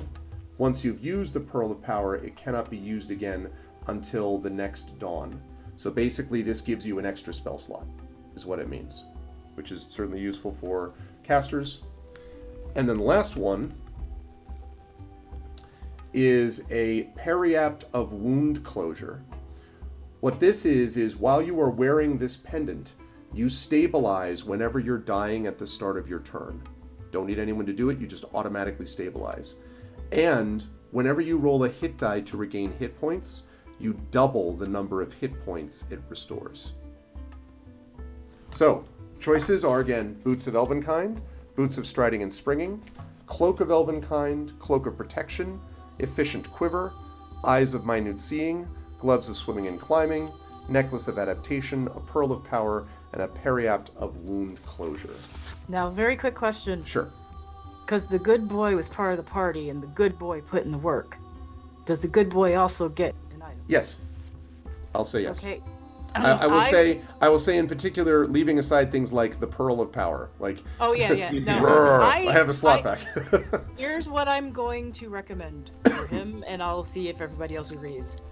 The last one that closes the wound, because he's the one who's always charging in melee boy. Yeah. That's So- immediately what I thought. Rhiannon does not have, or Sataria does not have to use that spell where she takes off the death Mm-hmm. thing. That's the one I would choose for him. Mm-hmm. I Okay. agree. And DM, is this, they have one each of any of these items, so once we choose it, then that item is That's not correct. applicable? That's correct. Okay. All right, so yeah, I think that am should at go a to- loss. I mean, I got two choices. So I got to back up if somebody else wants my first choice. So, What are you thinking? first choice, Cloak of Protection. Second choice, Pearl of Power. What was the Those cloak are- of protection again? +1 to AC and saving throws. Yeah, so those two are the most mechanically useful, broadly. I mean, the others are kind of niche, like stealth checks or jumping. Are you saying the efficient quiver is niche just because you could bring a billion Oh, look. javelins? No one in this party would make use of it. Is the only problem. No, I if we know, had I an know. archer, I know. then heck yeah. But here's Well- the thing with Jaraxxus that I'll say is that a cybermancer is a bit like a warlock. Those of you who are spellcasters have, 4 first level spell slots, 3 second level spell slots, 2 third level spell slots. You guys have like almost approaching 10 spell slots. I have 2 per short rest. And what this would, if I got the pearl, that could mean I'd have 2 per short rest and then a third per day. So that whole thing about warlocks is that their spells are limited. Then again, though, it could also be useful in the hands of, I don't know, our healers. I think it's a good argument that, Yeah, I the do person too. with the smallest or fewest spell slots right. should take it. Yeah. I I will say though, it's kind of weird in that I am eyeing the efficient quiver, even though Raven's never used. She's more of a ray gun, but she's not entirely sure if ray guns work on this world. So, Yeah. but I like the idea of, well, she uses a lot of range spells. So, Yeah. Does it have to, like, does the quiver spit out and anything, like, it's like, this is not an arrow? Or can it be anything long, like a scroll or No, I think it has to be a bolt. I'm getting back to the description of it, yeah, I'm but I think seeing it has to too. get back to. I think it has to be a bolt. It Let me says see. arrows, bolts, or similar objects, javelins or similar objects, bows, quarterstaffs, or spears. so does that work with, like, say, energy rods? Yes, I would absolutely allow that. Yes. If you wanted to put like 6 energy rods in the efficient quiver, I mean, absolutely. that is very efficient. Yeah, none of us are melee. I just had this That image would of be- like what happens if like security alert, like you just start like tossing Right. weapons to everybody from your efficient quiver, No, but I just had never heard of it before, honestly, and I was like, oh, this thing's awesome. What is this from? Yeah, So anyway, but it is kind of a more specialized bag of holding, I guess, in some ways. right. But it's up to you what you Well- all want to get. Yeah, selfishly, I would pick the Pearl of Power, but aside from that, I might go for one of the. Maybe the Eyes of Minute Seeing, actually, if I didn't get the pearl. But if Well- everyone else is... I have questions regarding my playstyle and what would be better, because I also the cloak of the what is it called? The cloak of Elvenkind or the no the protection? the Protection. cloak of protection, or the necklace of adaptation. Yeah, that's pretty cool too. That necklace. Or, but again, but it's like any gaseous thing, right? Yeah. Okay. Advantage again. Or- It doesn't make you immune, but it gives you advantage to save against it. The effects. Or one of the elven things. The boots it's basically for stealth and you can't be heard at all. And what was the cloak again? And the cloak is basically that it's much harder to see you, so you get advantage on Okay. stealth checks of sight, and the boots are by sound, basically.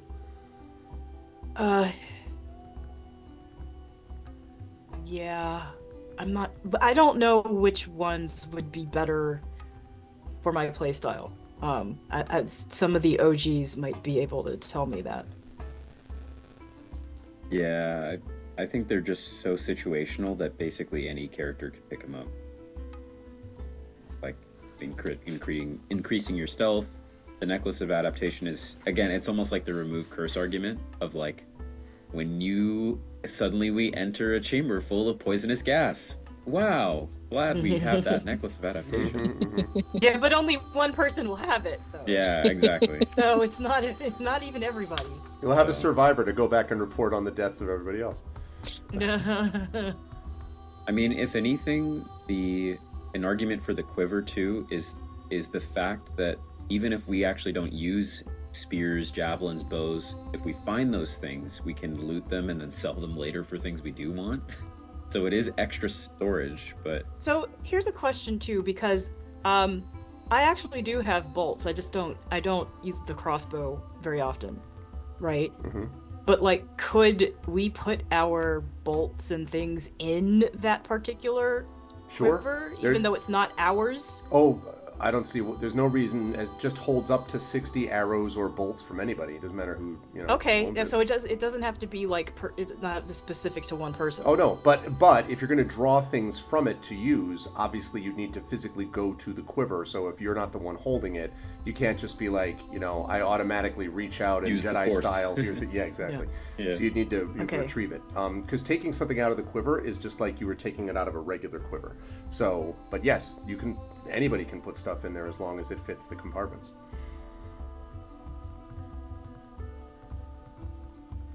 So Zataria, you said you wanted the cloak of protection and what Of was the other one?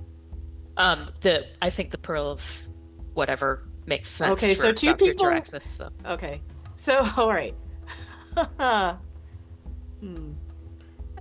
But I could see an argument for Sataria taking the Necklace of Adaptation, being the survivor to walk around to, help other people. So between the two of us, one should take the cloak of protection and one should take the necklace of adaptation. Is that what we're kind of It coming sounds to? like, yeah. Okay. So I guess now, based on our playstyles, who would makes more sense getting what? an observation you could do is whoever has the lower AC. Yeah, I was because about. it increases your AC. I do have the shield spell, so that helps my AC. AC armor class, you mean? Mm-hmm. So mine is 13, which seems kind of low. I mean, mine's 11, but then I have shield as a reaction. Yeah, mine's also 11, and I don't have Oh, shield wow. as a reaction. But So it I have sounds like mirror Necklace image. of Adaptation for Sataria.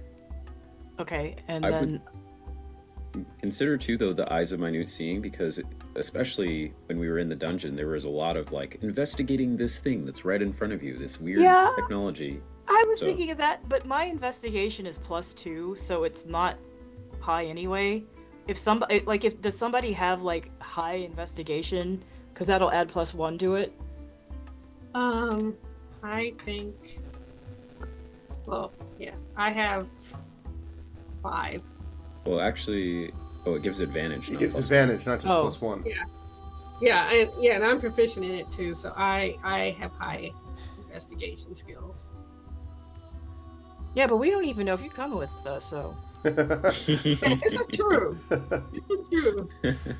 This is stuff is where it's like, Mm, that's funny.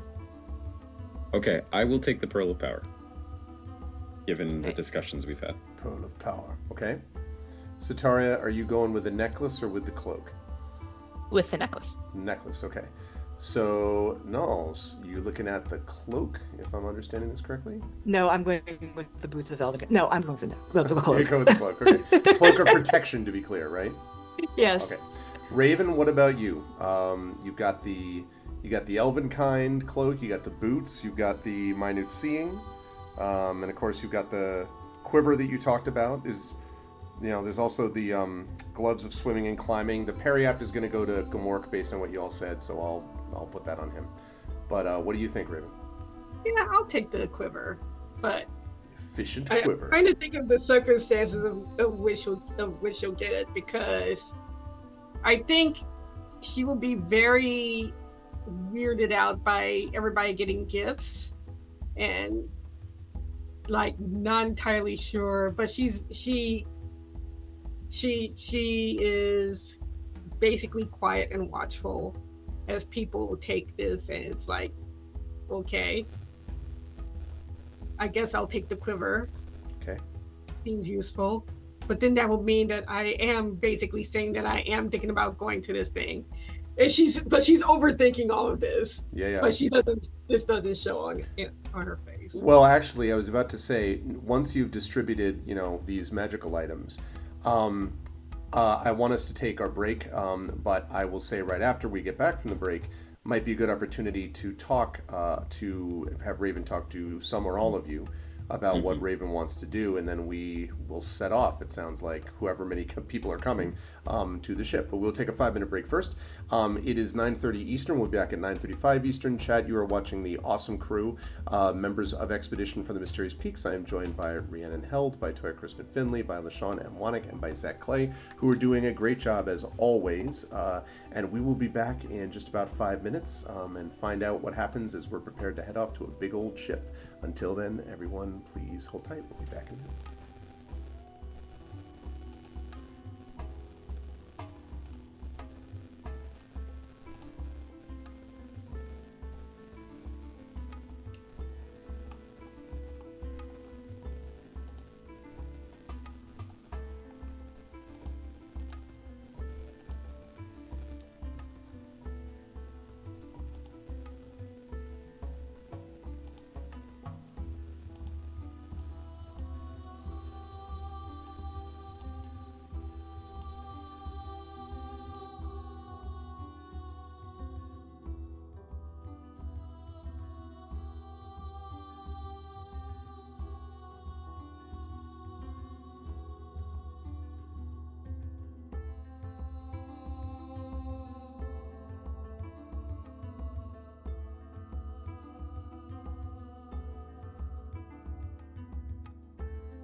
Alrighty. We are back. Let me get to this thing and unmute the folks, and there we go. Lovely. Hello. And let's head back over to these fine folks here. Okay, so welcome back, chat. Welcome back, everybody. In our right at the very end, we talked about a decision that needs to be made by Raven. So I'm going to give all of you an opportunity to do that, because this is not a decision that the elves are going to push one way or the other. Anyone who wants to can have this convo with Raven about what Raven's thinking about and kind of play it out, or multiples if you wish. But it's up to you. Once that decision's made, then you're going to head off with your new gifts in tow. Mm-hmm. Where are we right now?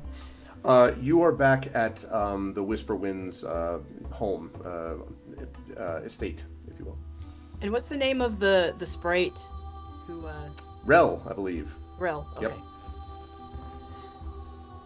Who is, insanely happy with all of you, even the people she hadn't met before, because of the fact that the Whisper Winds are back, except for the father, and that now Lestri's back, and yeah.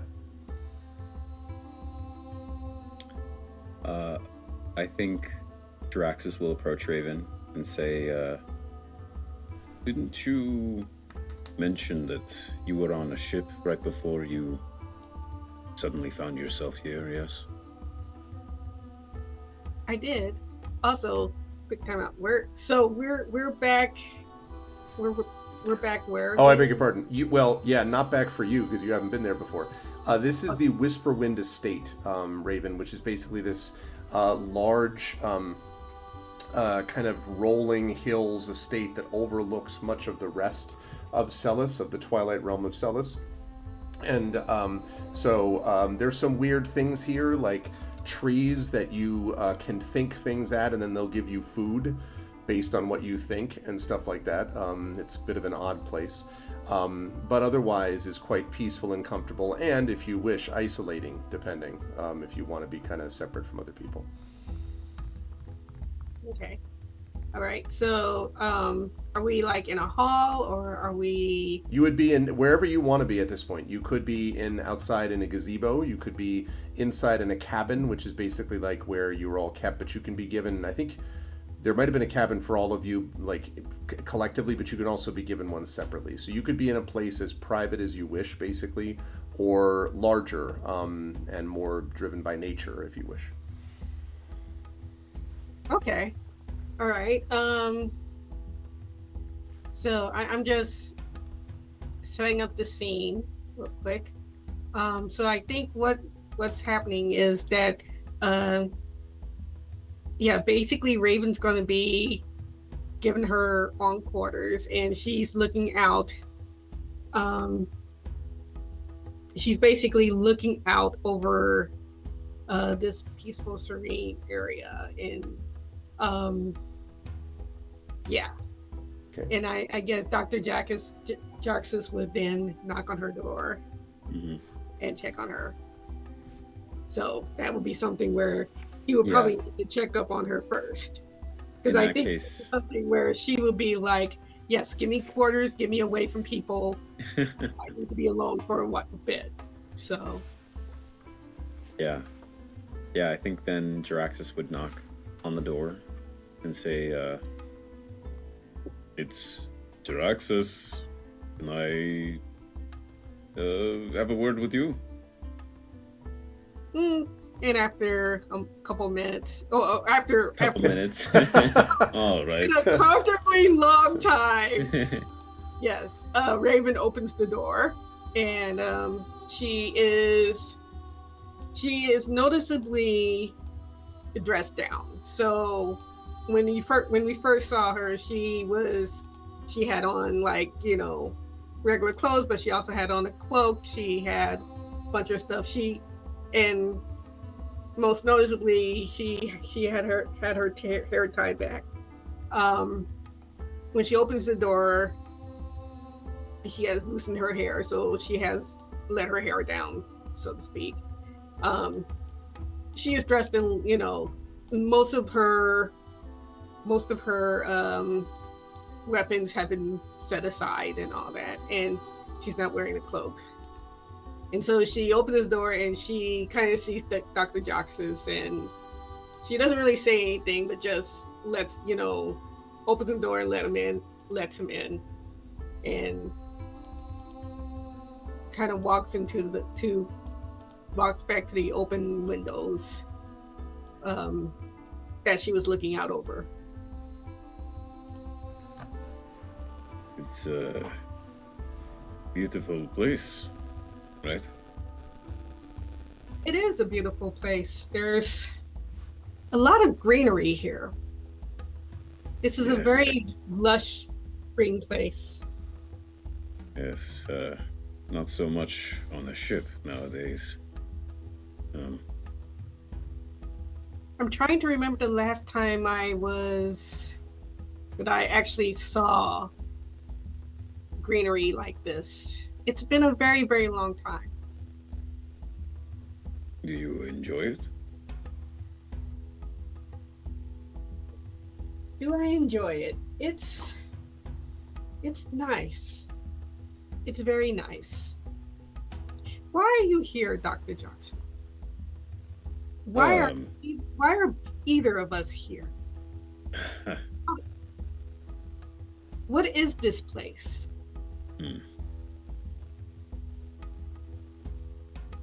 That is the question.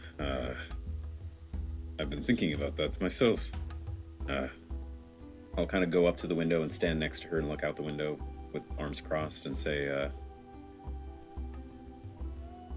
To be honest with you, this is the longest that I've spent time on a planet in over 2 decades. It hasn't even been, what, a week or two? And the thing is I'm starting to like it. And I don't like that. How come? Oh, just my presence. Everything that I am is built around travel and everything about where we come from. Ships and broadcasting and the sim and tech, and he'll kind of like hold open his hand and his sim unit will play like a hologram of a space station with a crowd all kind of sitting in seats as he's giving a lecture or something. And then he'll dismiss the hologram and he'll say, at first I was despondent over the fact that I couldn't connect to the sim, but it's funny, I always heard these corny stories about people who went on sim detoxes. They would disconnect themselves from the intergalactic matrix and then they'd come back all enlightened.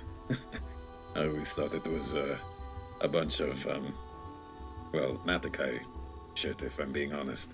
But that's all. It's been nice helping people. I know you only got to do a little bit of it, but honestly, we could not have done that last bit without you. So, thank you.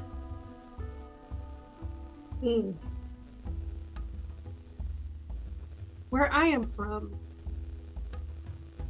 not many people help each other, or people don't help each other. If you're helping someone, you are expecting to do something for them, or they expect payment of such stuff down the road. These people, I suppose we have done a good thing for them, but who's to say they're now saying that I should go on this to visit this ship, and it feels like they're giving us these gifts, and it feels like bribes. That's a good point. I was too caught up in the receiving of the gifts to notice. But They said that it is entirely my choice, but it doesn't feel like my choice. Which is odd because I come from a people where we're not given a choice. That doesn't sound like something someone from that sort of society would say. Ah, you haven't heard of the Lorendi. Oh, I have. That's why I find it surprising you seem to have such a level-headed view about them. If I'm being honest, the rumors around the Silraynark are much worse than lack of choice. Your people have been responsible for attacks, or misinformation. This is true. This is true. Now you see where I am coming from. If it's any consolation, I believe the gifts were for what we already did, not for what we were about or might be doing. And I have just as much interest in returning out to the stars as you might. I'm not sure. And at the moment, I see the clearest and most direct path forward is this dwarf said that there's another crash ship on this planet. So, yes, we might be doing some favor for these people, but you'd probably also be doing a favor for yourself, because I know the moment I reach that ship, I'm going to go back through all my logs and remember what Titus taught me, what little I know about flying, and get that thing off the ground and out of here. You have given me much to think about. I think you should speak to the others, too. Nalik, in the short time I've known her, is very wise. And I don't say that about everyone. Well, I tend to compliment them, even though they don't deserve it. But she actually deserves it. And she saved my life. Which is not why I'm saying that, but that also helps. So you trust these people? I trust her. I'm not too sure about the other one that came with you. Or you, to be honest. I mean, you are... Well, I shouldn't judge a book by its cover, but... No. It is what we do. We are supposed to be untrustworthy and spark fear. At least that's what I've been taught. But again, you have given me much to think about. Maybe I will go and talk to these other two. You said Malik? Nalik. Nalik. Or Nulls. She, You might be less distrustful than me than ever. And with good reason. But. Yes, Sitaria seems to be a student. I wish to speak with her too, but she seems enthused to go along with whatever's happening, so... I am concerned about the other companions we lost, but I scanned, I did everything I could. I don't know what happened to them, so that's another reason for us to leave here and continue this journey. But I will leave you to your view of green. I don't know, maybe you are enjoying this place more than where you are from. And, I don't know. I think there was a while there on the stations and touring from planet to planet and ship to ship and in front of recording units all the time that I didn't really feel like I was reaching the people that were represented by all these numbers and digits. And, I don't know, seeing those people crawl out of those pods and the state they were in, and the fact that if we had not intervened, I feel like it's the first difference I've actually made in a while. Hmm. Maybe that's what this planet has to offer both of us. A chance to make a difference. Hmm. I see. Thank you, Dr. Jarxus. That's actually very helpful. Of More course, helpful than you realize. Thank you. Now get out. Yeah, Jaraxus nods and says, "Of course, yes, I leave you to your room, and I will exit and end scene." She energy rods you out of the room. No, get up. Yes. Get out. This is taking too long. So, yeah, go ahead. No. Nulls will give Raven a little bit of time, and then she will go to Raven's room and knock. 2.5 minutes, and then go. Yeah, like maybe more like an hour. So. Fair. But she does knock. She does knock. Who is it? It's Nulls. Oh, okay. And so, again, a comfortably long time passes before Raven opens the door. And she doesn't open it as much for Nulls as she does with Dr. Jackson. She kind of opens it, kind of looks warily out, and is like, "Yes, can I help you?" Can we chit chat? Okay. Where do you want to go? Wherever you feel most comfortable.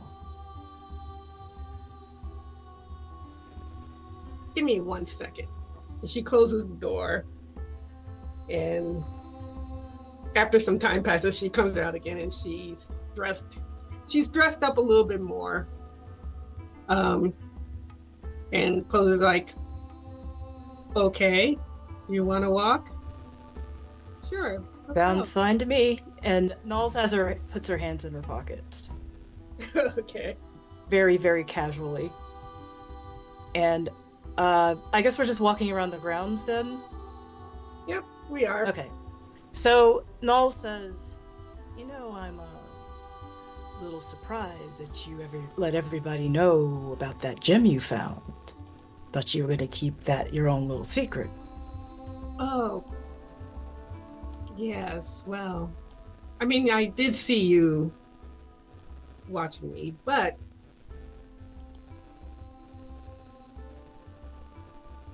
I figured that if I told people, you would not hold as much power over me as if I kept it a secret. And why would I need to hold power over you? I mean, after all, if I hadn't said anything, people wouldn't have known. But you would. Yes, but you... And that could have been used against me somehow. Well, I could have said something as soon as you pocketed it, but I didn't. Did you think I would do anything with it? Well, I didn't know what you would do, because I don't know you. And I don't know you either. Well, we got a mutual understanding. Yes, we do. But I am curious about something. You said you saw me, and I beckoned you forth from wherever you came?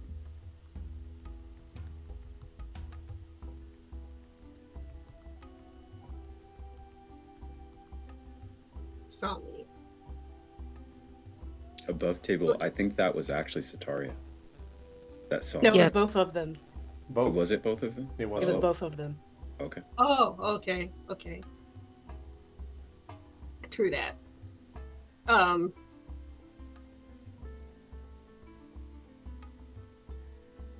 let's get one thing straight. I don't trust you. I don't trust anyone that's here.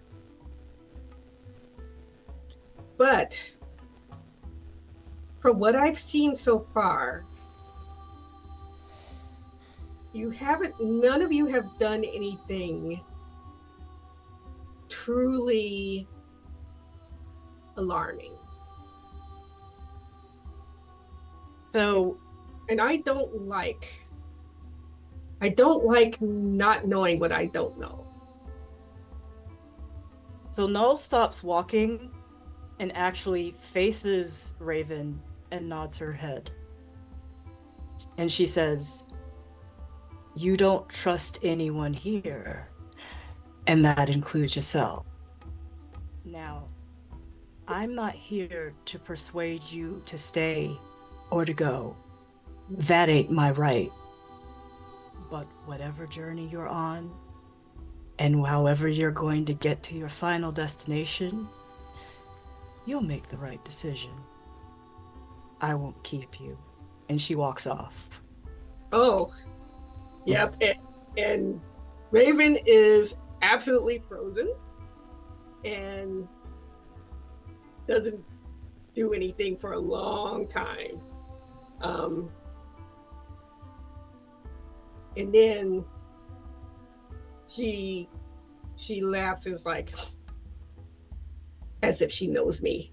And then she stalks back to her quarters. At which point, Sataria leaps out of a bush and is like, "Wait." No. Just kidding. So yes. At this point, yeah, Raven's like, "Oh, I definitely don't like her," but she's also touched something, like she's touched the nerve within Raven that Raven is refusing to acknowledge. And so she's upset, and well, she's not upset, she's more unsettled, but like also being very huffy about it. It's like, she don't know me. How dare she say that? Go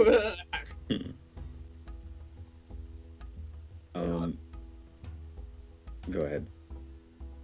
So I guess also at some point, I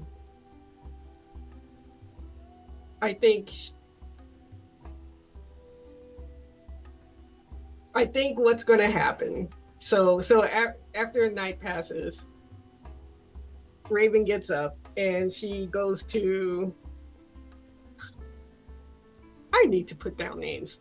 What was the elf's name again? Well, Which we got, I was gonna say, Levia or Elu or Mavra, or those are all the Whisper Winds. Or Ustrika was the spirit caller. Who do I need to talk to give my decision? Oh, I think Levia would come to sort of check with you the day before the departure, and see what you've decided. Okay. So yeah, you could definitely try to track her down, but I mean, lives in this place, so. Okay.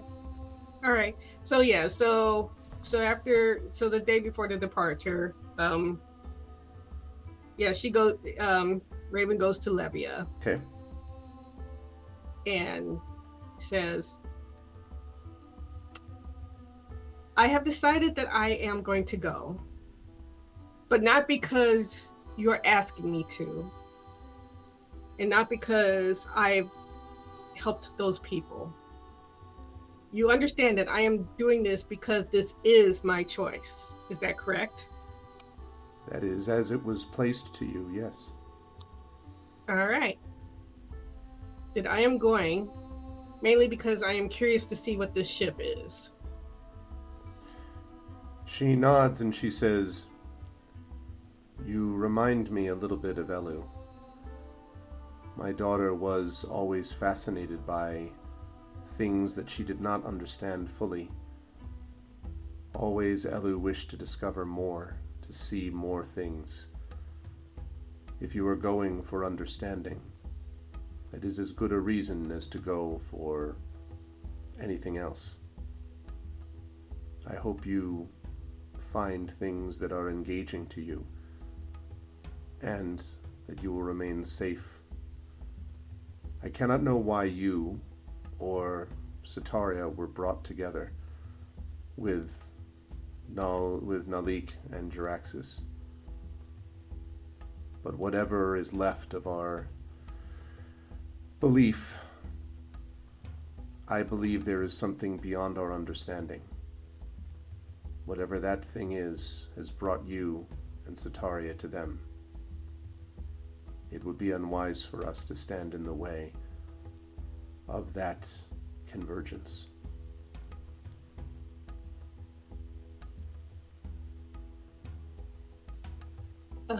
Okay.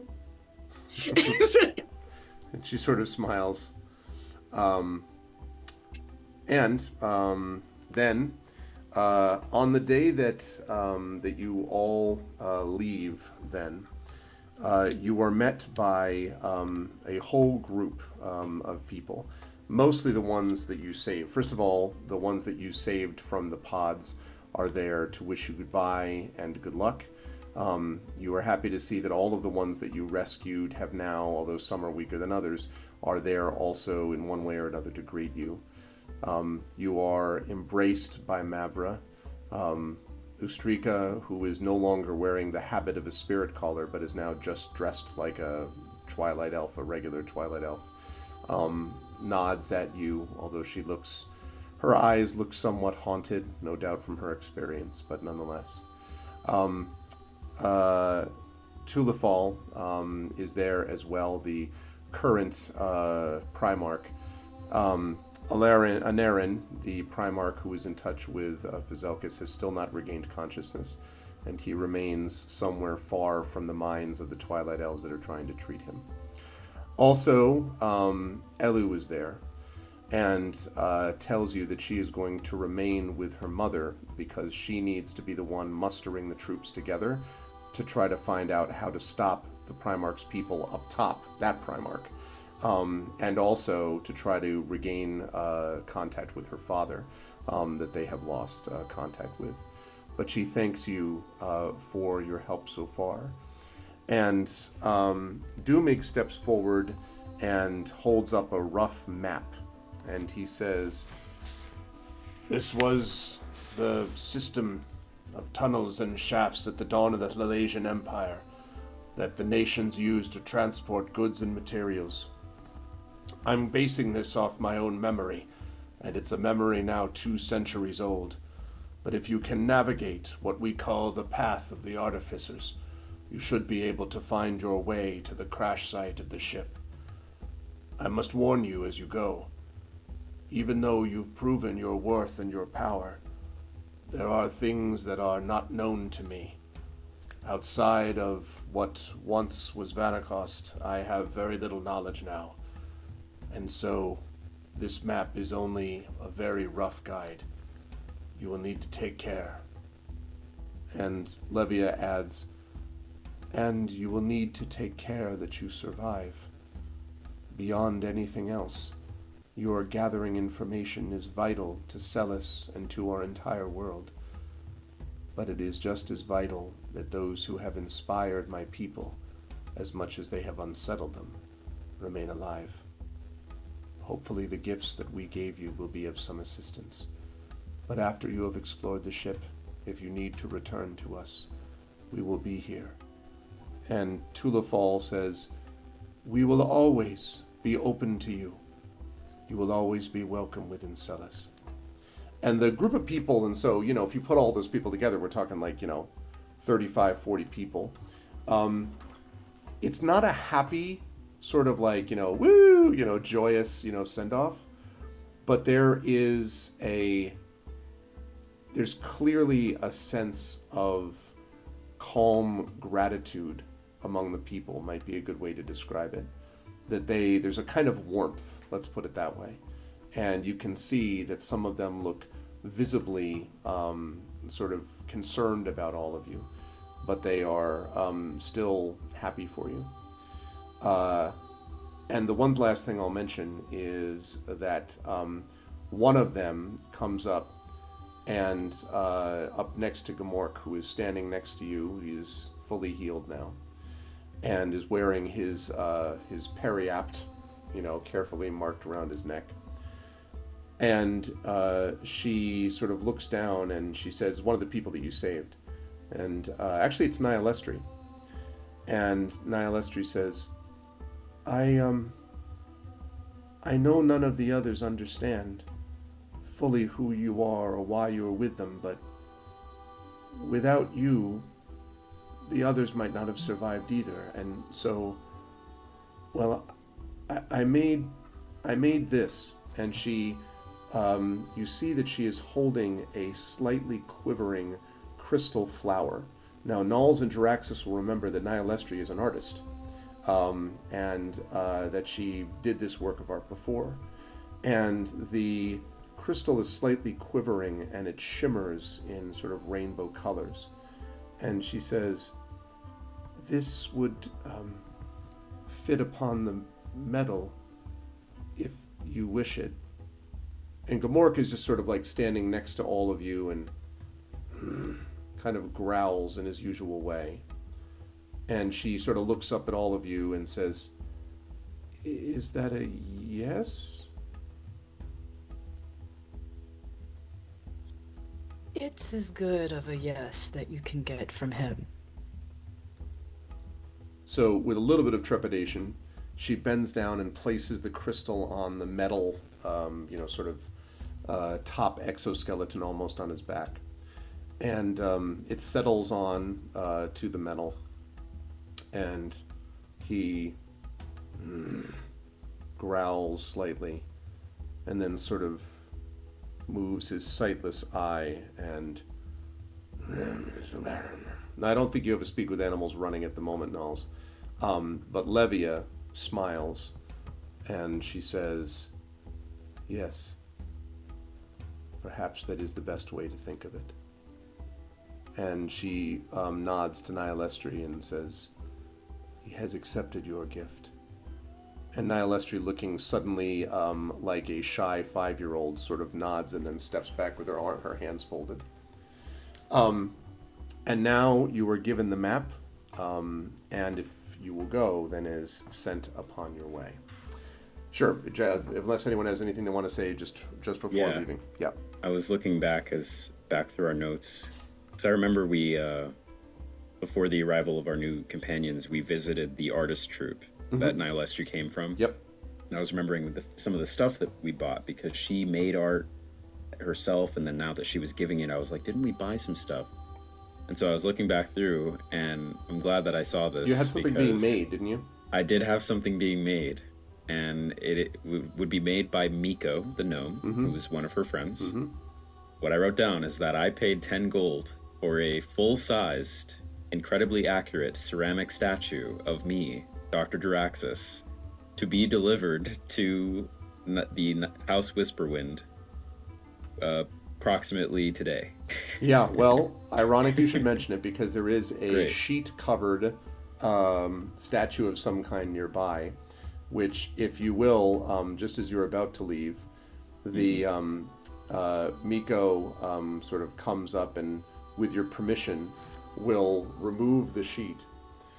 And it is a picture of you, Jaraxxus, a statue of you, exquisitely detailed. It shows your hands next to your visor, sort of looking off, and you are dramatically looking off into the distance with the tentacles, right? Sort of flowing dramatically behind you, floating dramatically behind you in some wind. And there's a general murmuring among the crowd at the sight of this. It does occur to you, Jaraxxus, it's going to be very hard to move this. No, it's wonderful.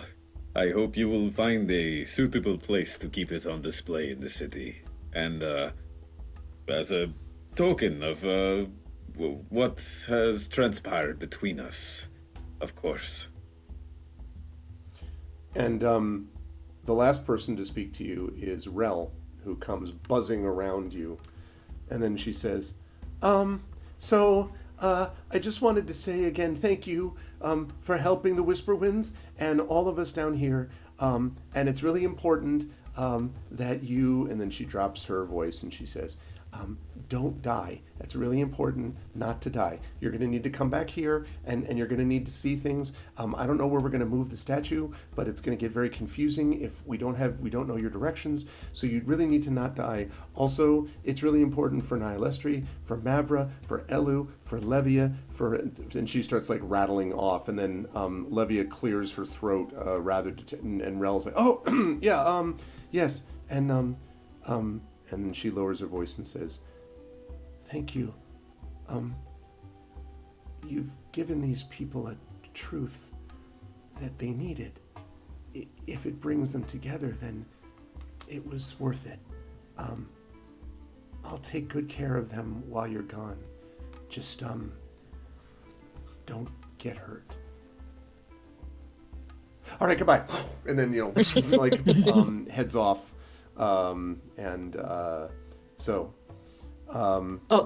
Yes. Nulls is going to address everyone who's gathered here. Okay. Mm-hmm. And she said,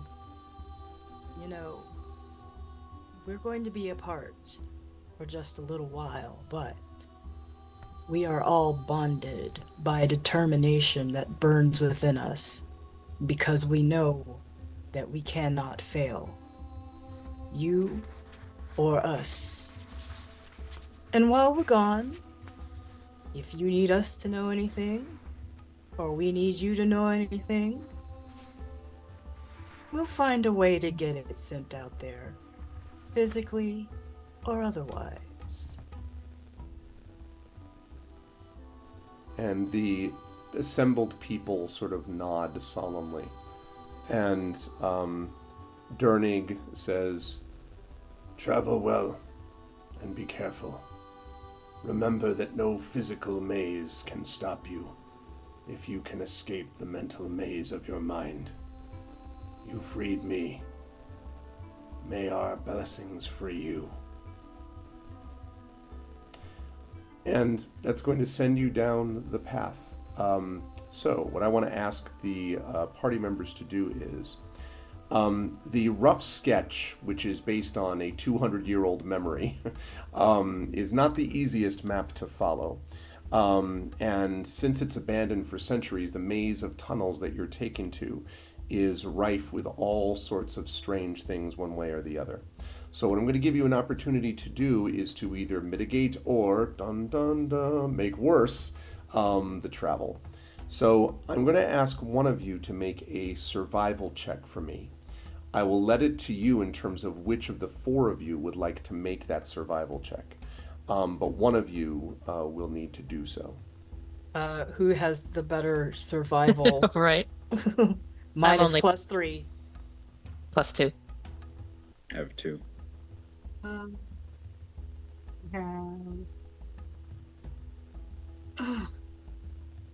it's wisdom, LaShawn, if that helps. Yeah, +1. Well, sounds like a +3 to me. Yeah, Mm-hmm. and my wisdom is also +3, so that. Okay. All right, let's see what happens. Survival check. All right, chat. Get your inspirations ready if needed, but hopefully not. Let's see what we get. Oh, right down the middle. All right. So we are looking at a 13. Okay. All right. So as you are making your way, I was about to say making your way downtown. Making your way downtown. Okay. As you are making your way, I would like, I'm going to ask each of you to make, since you made the wisdom check, we're not going to have Nulls do this. So, Satari, I'm going to start with you. I would like you to make, roll a d8 for me, please. Oh, okay. And let me know what you got. It's-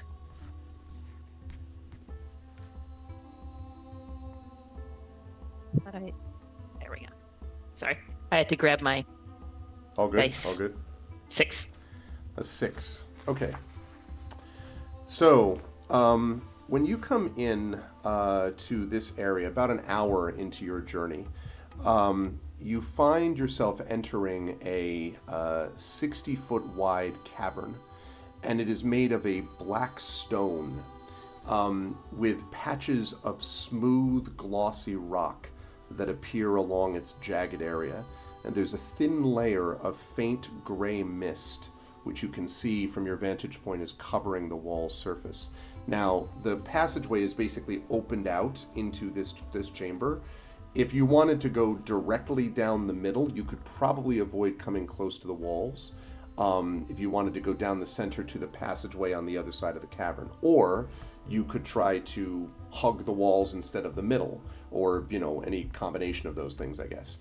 So it's up to how the party wants to navigate it, but it's definitely unusual in terms of what you've seen of the walls so far, which have been more natural stone and not made of this kind of glossy rock. No strange sounds or smells or anything? Not from this distance, but you're not right on top of it yet. How far away from the ship? Probably if the map is anywhere close, you have another few hours to go. It's about, if all goes well, it's about a 4 to 5 hour journey. So you're about an that's hour in pretty short. so far. Okay. Yeah, this is thanks to the Path I of the thought this was like Artificers. multiple days or No, something. no. This is the Yeah, Path of the yeah. Artificers, which helps a little Okay. bit. Great. Okay. I wonder if I can. Well, I think this decides the spell I'm picking for level 5. This is kind of at the top of the list anyway.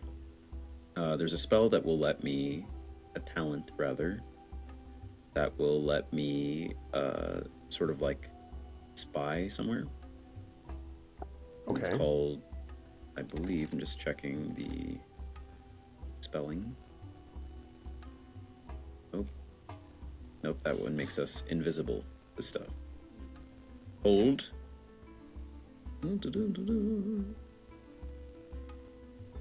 It's under the director class. Here we go. It would be sensory extension. So what that lets me do is I can create a invisible sensory area within range, within a range of 5 miles. Yeah. Yeah. That'll narrowly locate- annihilate the distance, yes. Yeah, in a location familiar to you, as in a place you've visited or seen before, or in an obvious location that is unfamiliar to you, such as behind a door, down an alleyway, or in a warehouse. Okay. The sensor remains in place for the duration, and it can't be attacked or otherwise interacted with. When you use this power, you choose seeing or hearing. You can use the chosen sense through the sensor as if you were in its space. As an action, you can switch between seeing and hearing. So Okay. I will cast this. How the form of how a- big is the radius or the affected area of it? I know the is it a 5 it- mile radius or is it? I can cast it to attempt to essentially scry on a place within 5 miles, but Right. once I actually put down this sensor, it's limited to my normal senses essentially. Okay, got it. It All right, are you says doing seeing or hearing, and where are you putting this We'll thing? do seeing, and I'll try to put it 100 feet into the fog ahead of us, directly down the middle. Okay, well, the mist, actually, there's no fog down the middle. The mist is covering the surfaces of the walls. So Oh. the passage opens out into Oh, this that cavern. is kind of creepy. Yeah. Okay. Oh.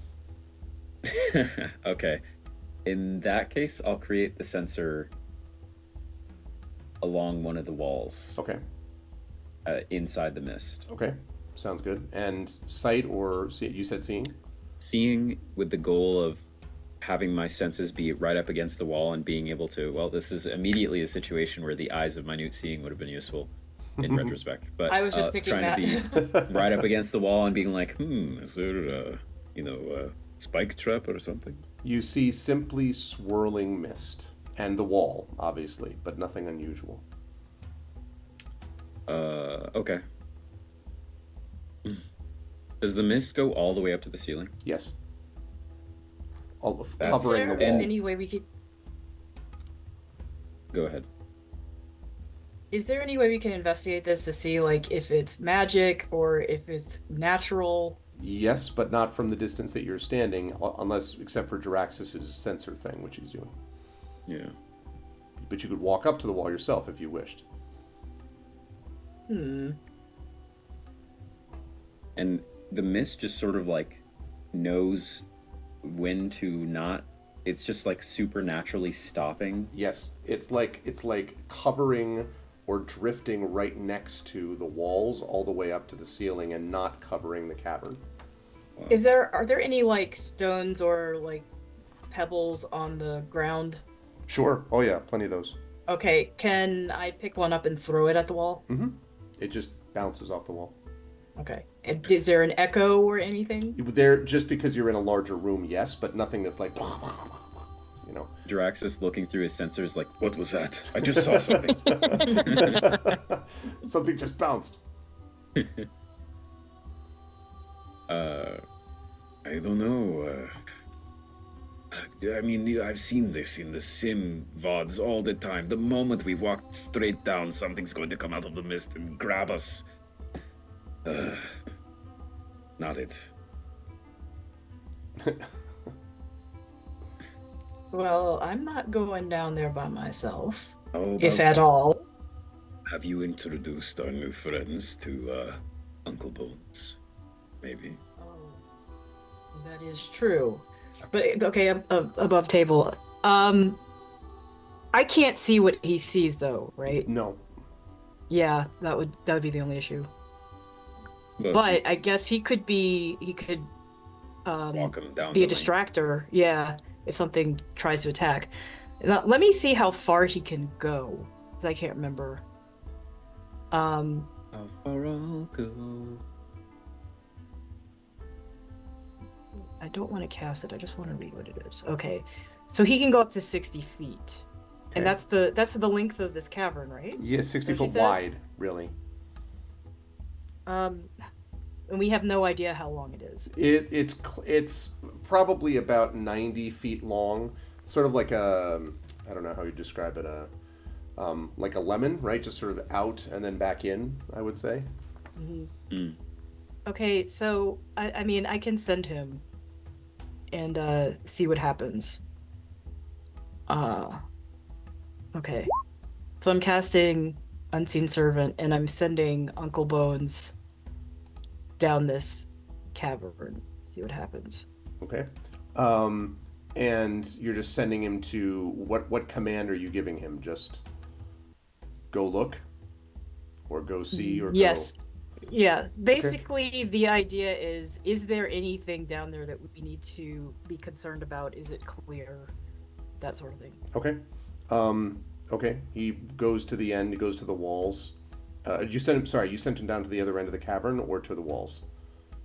What are we sending him to the cavern or to the walls? Up to you.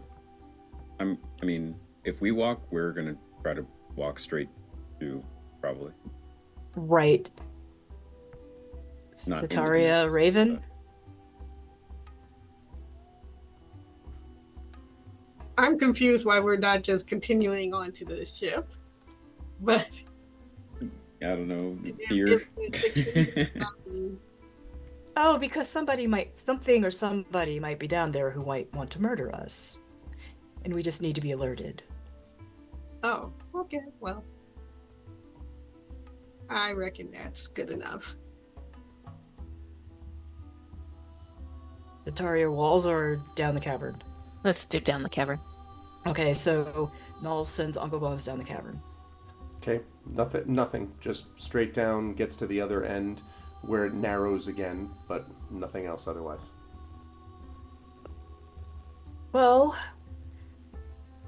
it seems to be clear until it narrows again. Should be safe then. Well, it should be. I will go first. Okay, so Jaraxxus heads across the cavern. Can I assume the rest of you are following behind? Yeah. Yeah. Yes. When you get to the other end of the cavern, Jaraxxus, you are nearing the exit when suddenly you see 3 glowing lights that appear almost out of nowhere. They are probably maybe 2 or 3 feet in diameter, and they kind of they sort of grow, shrink, grow again. They all float around in front of you. And then they are sort of like floating up, floating back. And then the middle one says, "Strange." And the other one behind it, "Strange." And the third one, "Strange. These creatures are traveling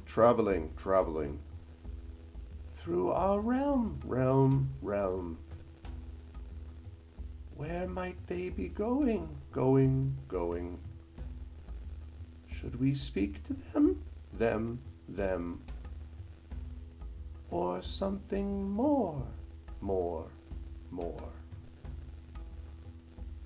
And we'll find out what happens in our next session. As we have 3, there are 3 lights. And we will see what happens with those. I'm super excited that you're on the path of the artificers. Gonna explore a big freaking ship. It's gonna be pretty cool. I am super excited. I loved, by the way, the magic shopping portion of this episode, where people were distributing That stuff. was great. And also love the role play from everybody.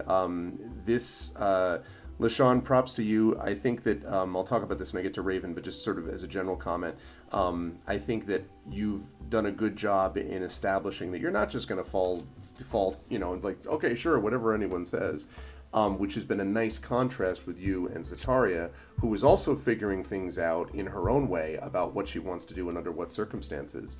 And it means that both of you have figured out how to start integrating one way or the other, and it's not necessarily going to be smooth, but it's going to be something that there may be a trust beyond sort of what it's a trust that will take time, but there's a foundation there, which I think is really cool.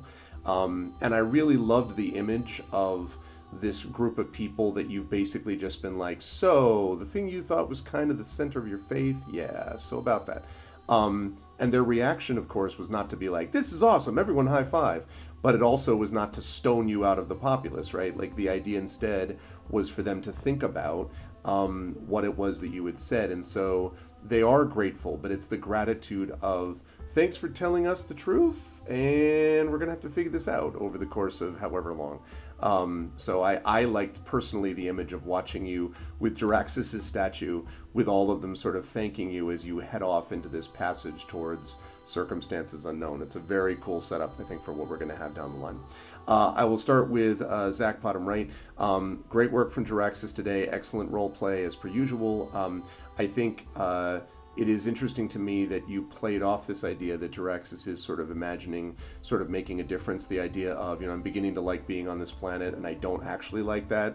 Thanks, I hate it, because I want to be going and doing my content creation business and all that. And yet at the same time, I could kind of get used to this in its own way. I thought that was very interesting.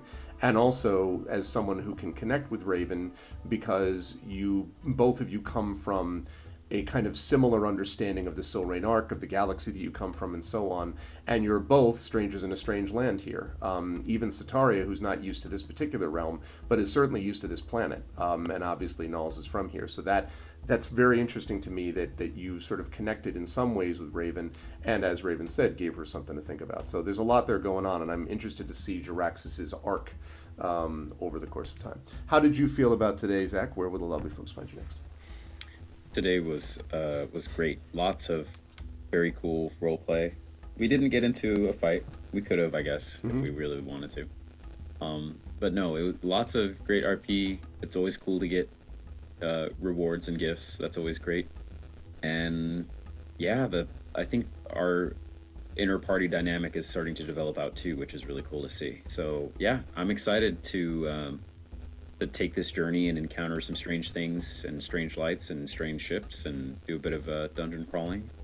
Should be fun. But I'm curious too how our characters will change and shift over time, and I've started to feel that with Jaraxxus, and then with everyone's characters already kind of where they are and then where they might end up. So I'm excited for it.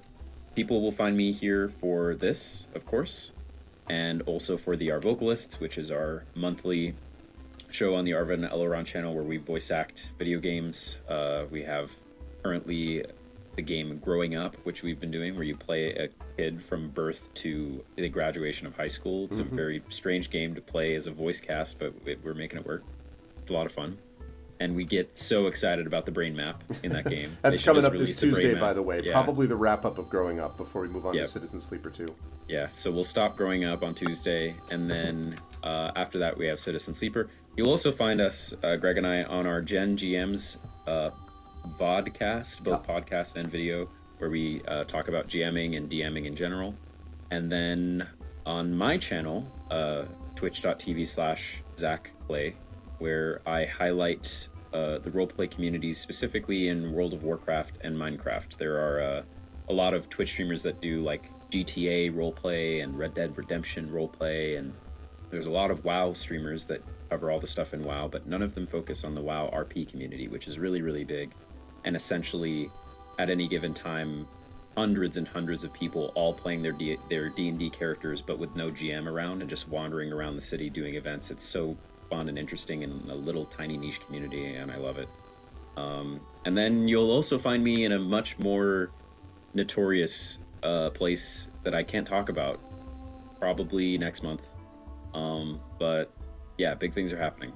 I'm stuck in NDA land right now, so anyway, that's me. Happy to be here. Happy Good to stuff. continue our story. Thanks, Zach. And don't forget, you'll have a chance to see Zach in the finale of Hearthglow, which will be coming There's up always something. in April, and that'll be live at Sacred Heart University. I'm very excited That's for right. that. So if you were in I'm the Southern also very Connecticut excited. area, April, Yes. mark your calendars, and I'll have specific dates on that soon. Thanks, Zach. Yep. LaShawn, excellent work, as I said. Really have enjoyed watching Raven interact with people around her, and also really liked, obviously the Jiraxis stuff was fun, but I was really also liked the connection with you and with Knowles. In that, the way that you put it was really interesting, I think, in that it was like, yeah, I don't like her, partially because she said something that's like connected to the truth, and I'm like, F you, okay? Like, don't do that. Like, what do you mean? And so I thought that was cool, because it seems to match a kind of feeling about Raven, which is that Raven's like, I'm not doing this because you told me to. I'm doing this because of my own level of interest, one way or the other, and like, so whatever, and Null's sort of kind of worming her way in with some of these comments or things that will have their own impact on Raven, because Raven didn't even trust the people around her where she was, right? It wasn't like, oh, I could trust my own people here, but now I can't this. Raven, from the way you've described it, kind of has grown up not trusting anybody. So I'm very curious to see how that all gets played out as you have to learn whether to trust or not. And also separately, thank you for taking the efficient quiver, just because I think it's super cool. I'm super excited to see what that does. Anyway, how'd you feel about today? Where will the fine folks see you next?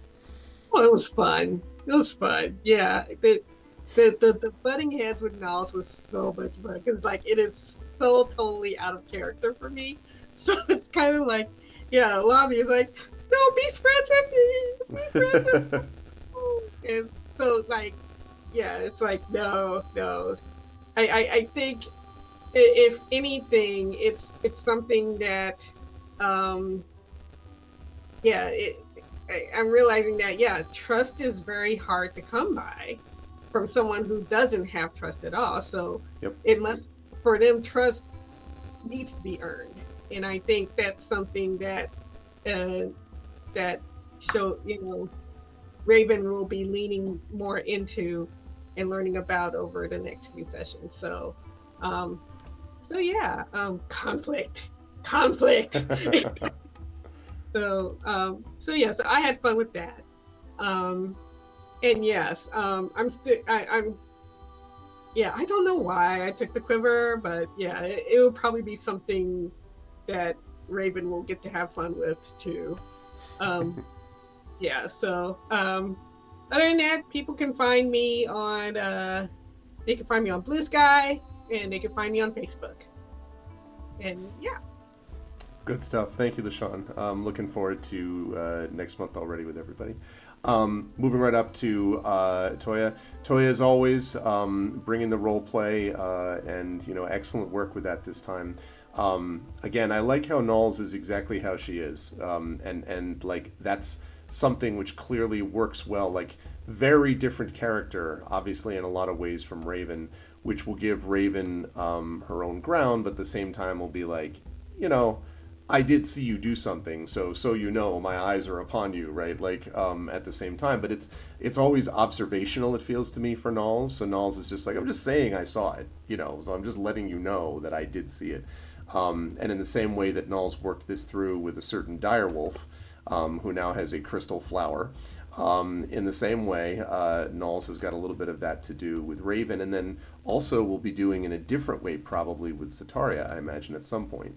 But I really enjoyed seeing that interaction with Raven, especially juxtaposed with the thing with Jaraxxus too, right before that. So that's interesting to me, and I'm sure there'll be more where that came from. How did you feel about today? Where would lovely folks find you next? The lovely folks will find me at GDC next month, the Game Developers Conference. Very nice. I lurk on social media. I'm not very active, so even telling you what my accounts are wouldn't be really worth it. But if you'd like to hire me for like some editing or consulting of your prose works or your video game stuff, you can go to my website at schnoodlemedia.com and contact me.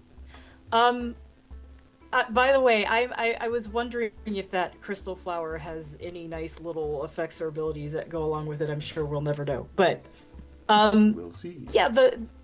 Yeah, Raven and Knowles, that's interesting to me because I don't think Knowles even judges her or has any certain opinions about her yet because, as she said, I don't know you, right? So it's like, I'm not going to tell you what to do or what you shouldn't be doing because I don't know you. That's your own decision. So it'll be interesting to see how that relationship grows as, Knowles is starting with like neutral trust. I won't even say like positive or negative. It's just neutral. For Raven, it's negative because it's negative with everyone. But we'll see where that goes on the meter. I am also, I loved also the conversation with Jaraxxus. That was fantastic. I am super curious how badly the council could have gone, that discussion could have gone. But I found it interesting, the fact that we had brought up like the draining of the life force really connected with Talafel. Mm-hmm. And she was like, that basically there was the one voice that was trying not to hear any of it, and she quickly shut him down. I always wonder how things could have gone, if we made different choices or, we said different things. So that was all very fascinating to me. Quick note on that. It could have gone. Quick note. It could have gone very differently, Yeah.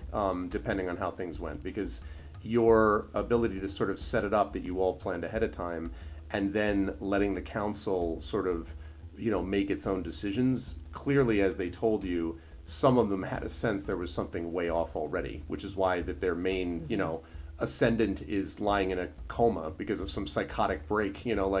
Doesn't take. These are people who are kind of like, well. So but I think you all addressed it pretty well, and you managed that conversation pretty well, Knowles. Because it could have gone, or Toya as Knowles, Toya, because it could have gone very differently for sure.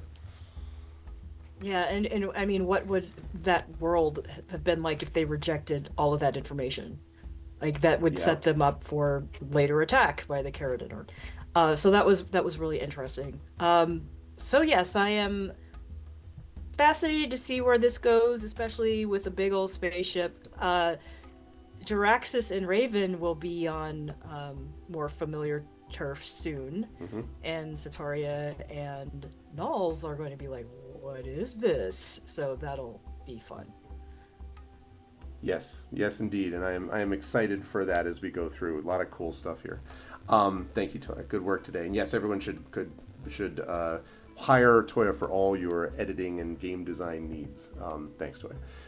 Last but certainly not least, Little wanted to mention that Rhiannon not only some good decision making mechanically and otherwise and advice for the party, but the other thing I really liked was the low-key moment of Sataria trying to interact with the council, which was, as you said, it was not exactly the most, I love the idea of like, yeah, I thought these were yokels, but, it was fine. And like everyone just being like, what? But I really appreciated that because again, it sets up Sataria. It's very important that it not just be seen as like, and then Sataria is this random person who's a student, also a healer, but like has her own thought process about the way this is all going to go down.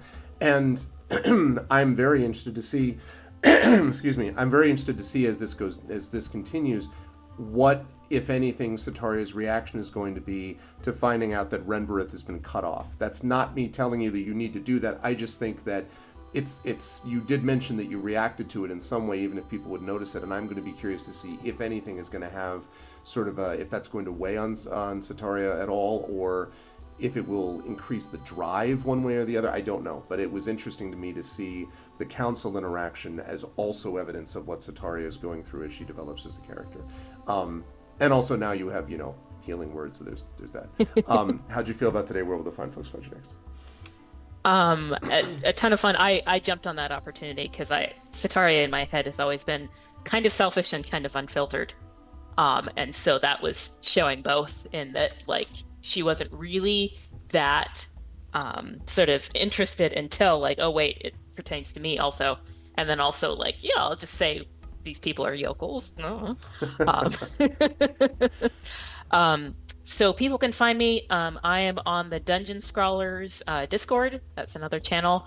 The one shot or the multi-shot I was in just finished up, but I am in the Isekai Realms stream on Mondays from the Dungeon Scholars. I am on Blue Sky at Rhiannon Held, and rhiannonheld.com. It's got my books. I got Urban Fantasy under Rhiannon Held, Space Opera under RZ Held, and then also on my website I have the link to my novelettes from last year, free to read, excellently edited. If you should want to have a look at those now that's nomination season. And yeah, check out my books. Good stuff, Rhiannon. And again, thanks to everybody here for coming together so beautifully. And man, I am ready to eat up the exploration of a big spaceship with a spoon. Sign me up. I am very happy for this. So, chat, can we get some love for the amazing crew of Expedition from the Mysterious Peaks? Thank you, as always, to the amazing group of Rhiannon Held, Toya Kristen Finley, LaShawn M. Wanek, and Zach Clay. Crew, great work. I will see you folks next month for more. Bye for now. Good night. All right. And that, folks, is going to do it for us for this evening. I really enjoyed it. I'm also happy that this came through pretty well in the end. Again, this is Artbox 2.0, but it's currently using something which is less powerful than what Artbox 2.0 would normally have, because of a loaner that I had to get. My old computer was not functional. I'm going to have a new one that the university is going to issue to me in a few months. But in the meantime, I am using this. By the time we get to August and summer and travel elsewhere, though, I will have a more involved remote setup or a more powerful one. In the meantime, though, this held together pretty well. I think it did what it needed to. So I am glad about that. And I'm glad that this worked out so that I was able to bring the stream to all of you. And again, very grateful to my amazing players. I am going to be back on Tuesday, and I forgot to mention that before, that Tuesday is actually going to feature, first of all, we're going to be playing the Fighting Fantasy Gamebook illustration stream. We're going to finish Skylord with Tari Toons illustrating. That'll be Tuesday around noon Eastern or so. Then at 4 p.m. Eastern, I will be over on GOG.com with Pen and Pixels playing more Airborne Kingdoms. Really enjoyed that, actually, and I'm looking forward to more of that. It was super chill and relaxed. It was cool. And then this Tuesday night, I forgot that I've got the Arvoculus coming up with the aforementioned Growing Up, as we will be continuing more of that. And then Thursday, we will be wrapping up Caves of Kood. We will be wrapping up Neva. and we will be getting ready for the next game in our series, which is going to be Cryptmaster. We'll be doing that game for a few sessions. I think it's like 5 or 6 sessions or so, and then moving on to the Dragonlance Gold Box games, which I'm excited to do. So that's what we've got planned as things come up. Also, while I'm on the subject, not this Tuesday, but next Tuesday, the week from this Tuesday, we will be playing, I think this is right, the Patreon Fueled Chat Chosen Game of the Month. So you should get your votes in now at that link. If I look right now, it's Expeditions Rome, Origami, and Tropico, either 4 or 5. And as I look right now, we are looking at, what is this? What am I doing? Okay, there we go. Right now, Expeditions Rome is in the lead. 3 votes to Origami's 2 votes to 0 votes for Tropico. So get your votes in now because we're going to be closing that up as of Tuesday's stream. So yeah, definitely make sure to get your votes in for that. But otherwise, that is going to do it for me today. I do want to thank Alligator Alley Entertainment for sponsoring this, and very excited about Greyshade, the TTRPG coming out from Alligator Alley soon. So it's going to be good stuff. If you like what you saw and heard today, please follow the channel. Please check out our YouTube with !ArvTube. Thanks for those of you who are watching on YouTube today.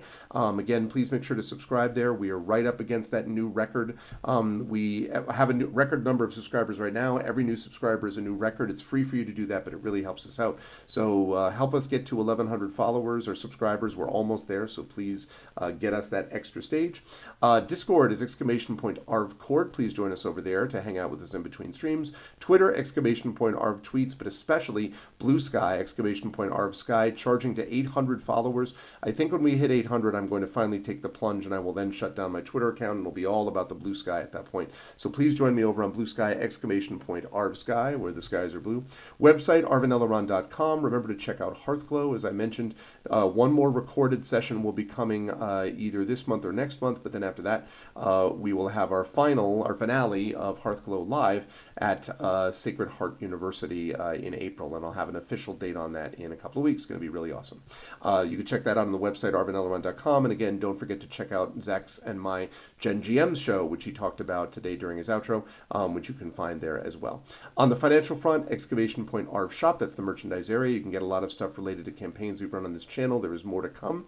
!Arv Treon is that's that Patreon right there. Gets you cool stuff and gets us cool stuff as well. Please do support us there. It does make a big difference, as does subbing to the channel. Thanks for those of you who subbed and resubbed to the channel today. Please continue to spread the word and do that because that really helps us out. And you get those custom sub badges and emotes to use here, there, and everywhere across Twitch. More emotes coming from Tari Toons, our amazing emote maker and artist, resident artist, you could say. So we've got more of that on the way. Very excited about that, and very excited as well on the publishing front about !Icarus, my graphic novel from Athos Arts, !Library, which is my Tales and Tomes from the Forbidden Library. That's my 5e adventure and source book from the aforementioned Alligator Alley Entertainment, which will also be doing the Greyshade TTRPG. Greyshade is Greyshade Renegade Heretic, the Grey Assassin trilogy from Athos Arts. That's available at that link right now. You can also get the audiobook of Greyshade from our very own Trent Sparks, and you can pre-order that tabletop role-playing game of Greyshade I mentioned, being designed by Brandon O'Brien. Alligator Alley will be publishing that in the summer of this year, so it's in edits, and now we're on to that final stage. So super excited about the release of that game. It's going to be awesome. And as always, !BLM, Black Lives Matter, important to affirm and assert the significance and importance of Black lives. !Help Now, the World Health Organization page on suicide prevention. Important to reach out to others when you need help and reach out to others when they need help as well. And !Ukraine, UKRAINE, to help the people of Ukraine as they fight back against an illegal and illegitimate war with bravery and courage, and send the message we'll do so for others in that situation in the future. I want to thank all of the amazing people who made this a great stream today. I have this done a little bit differently than normal, but I believe I want to thank my wonderful mods, Triffity Mats, Lego Freak, Dragon Spear, Drew the Damager, the best in the business. Thank you all. Thank you to my Patreon supporters and subscribers. Thank you again. I believe to Triffid. Thank you to Dragon Spear. Thank you to Drew. And thank you as well to Nonstop. And thank you to my wonderful viewers. Thank you to Artemisia. Thank you to Betrader, to Black Fury, to Jagtris, to Saturnius. I know Imaginary Exponent was in here earlier today as well. Thank you to everyone everyone who watched, who spread the word, and all that kind of good stuff. I will see you folks on Tuesday, right around noon Eastern, for the conclusion of that Fighting Fantasy game book, Skylord, with Tari Toons illustrating. Then 4 p.m., GOG Comms Twitch channel for Airborne Kingdom. And then that night, 9 p.m. Eastern on my channel, The Arvocalis finishing with Growing Up. Otherwise, more Expedition from the Mysterious Peaks to come next week, come next month. Thanks, everybody. Much love. If you're in Baltimore, by the way, stop by my panel tomorrow at Farpoint, the Farpoint Convention in Baltimore, Maryland. And otherwise, I'll see you folks back here on Tuesday. Until then, everyone, please be good to each other. Thanks so much to my wonderful players as well for a great time tonight, and I'll see you folks soon. Until then, everyone, please be good to each other, and bye for now.